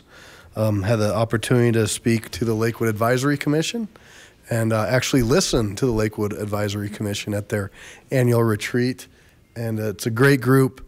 And one message that I certainly learned is many of them are here watching us tonight. They want to continue to see us get work done, get things done. So great group, and certainly would welcome, I think, more things from us as we look through different things this year. The 18th is going to be a follow-up from our retreat. We'll have a workshop. I think it starts at what, like 5? 4 o'clock on the 18th, and that'll be an opportunity for council to really start to narrow down the priorities or prioritize the many priorities. We will not be here next Monday. Many of us will be in Washington, D.C. We'll have the opportunity to meet with Congressman Perlmutter as well as our senators and the different agencies that affect the city of Lakewood, as well as a trip to meet with the folks at the White House Intergovernmental Agency.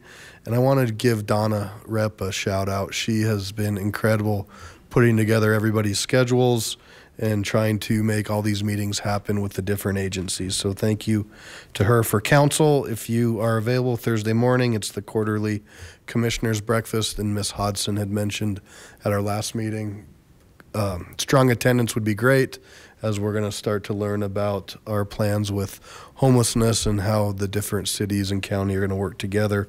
Tomorrow morning's SLBA, 7:30 a.m. Crossroads Church? Westwoods Church. Alameda Connects, which is the former Alameda Gateway, is Wednesday morning, 7:30 a.m. at the fire station. And last but not least, thank you, Agent Kimmy. You got an early night tonight. So that's all I have. Ms. Millard? Ms. Hodson? Okay. So we'll adjourn at 9:58. Thank you. Thanks, council.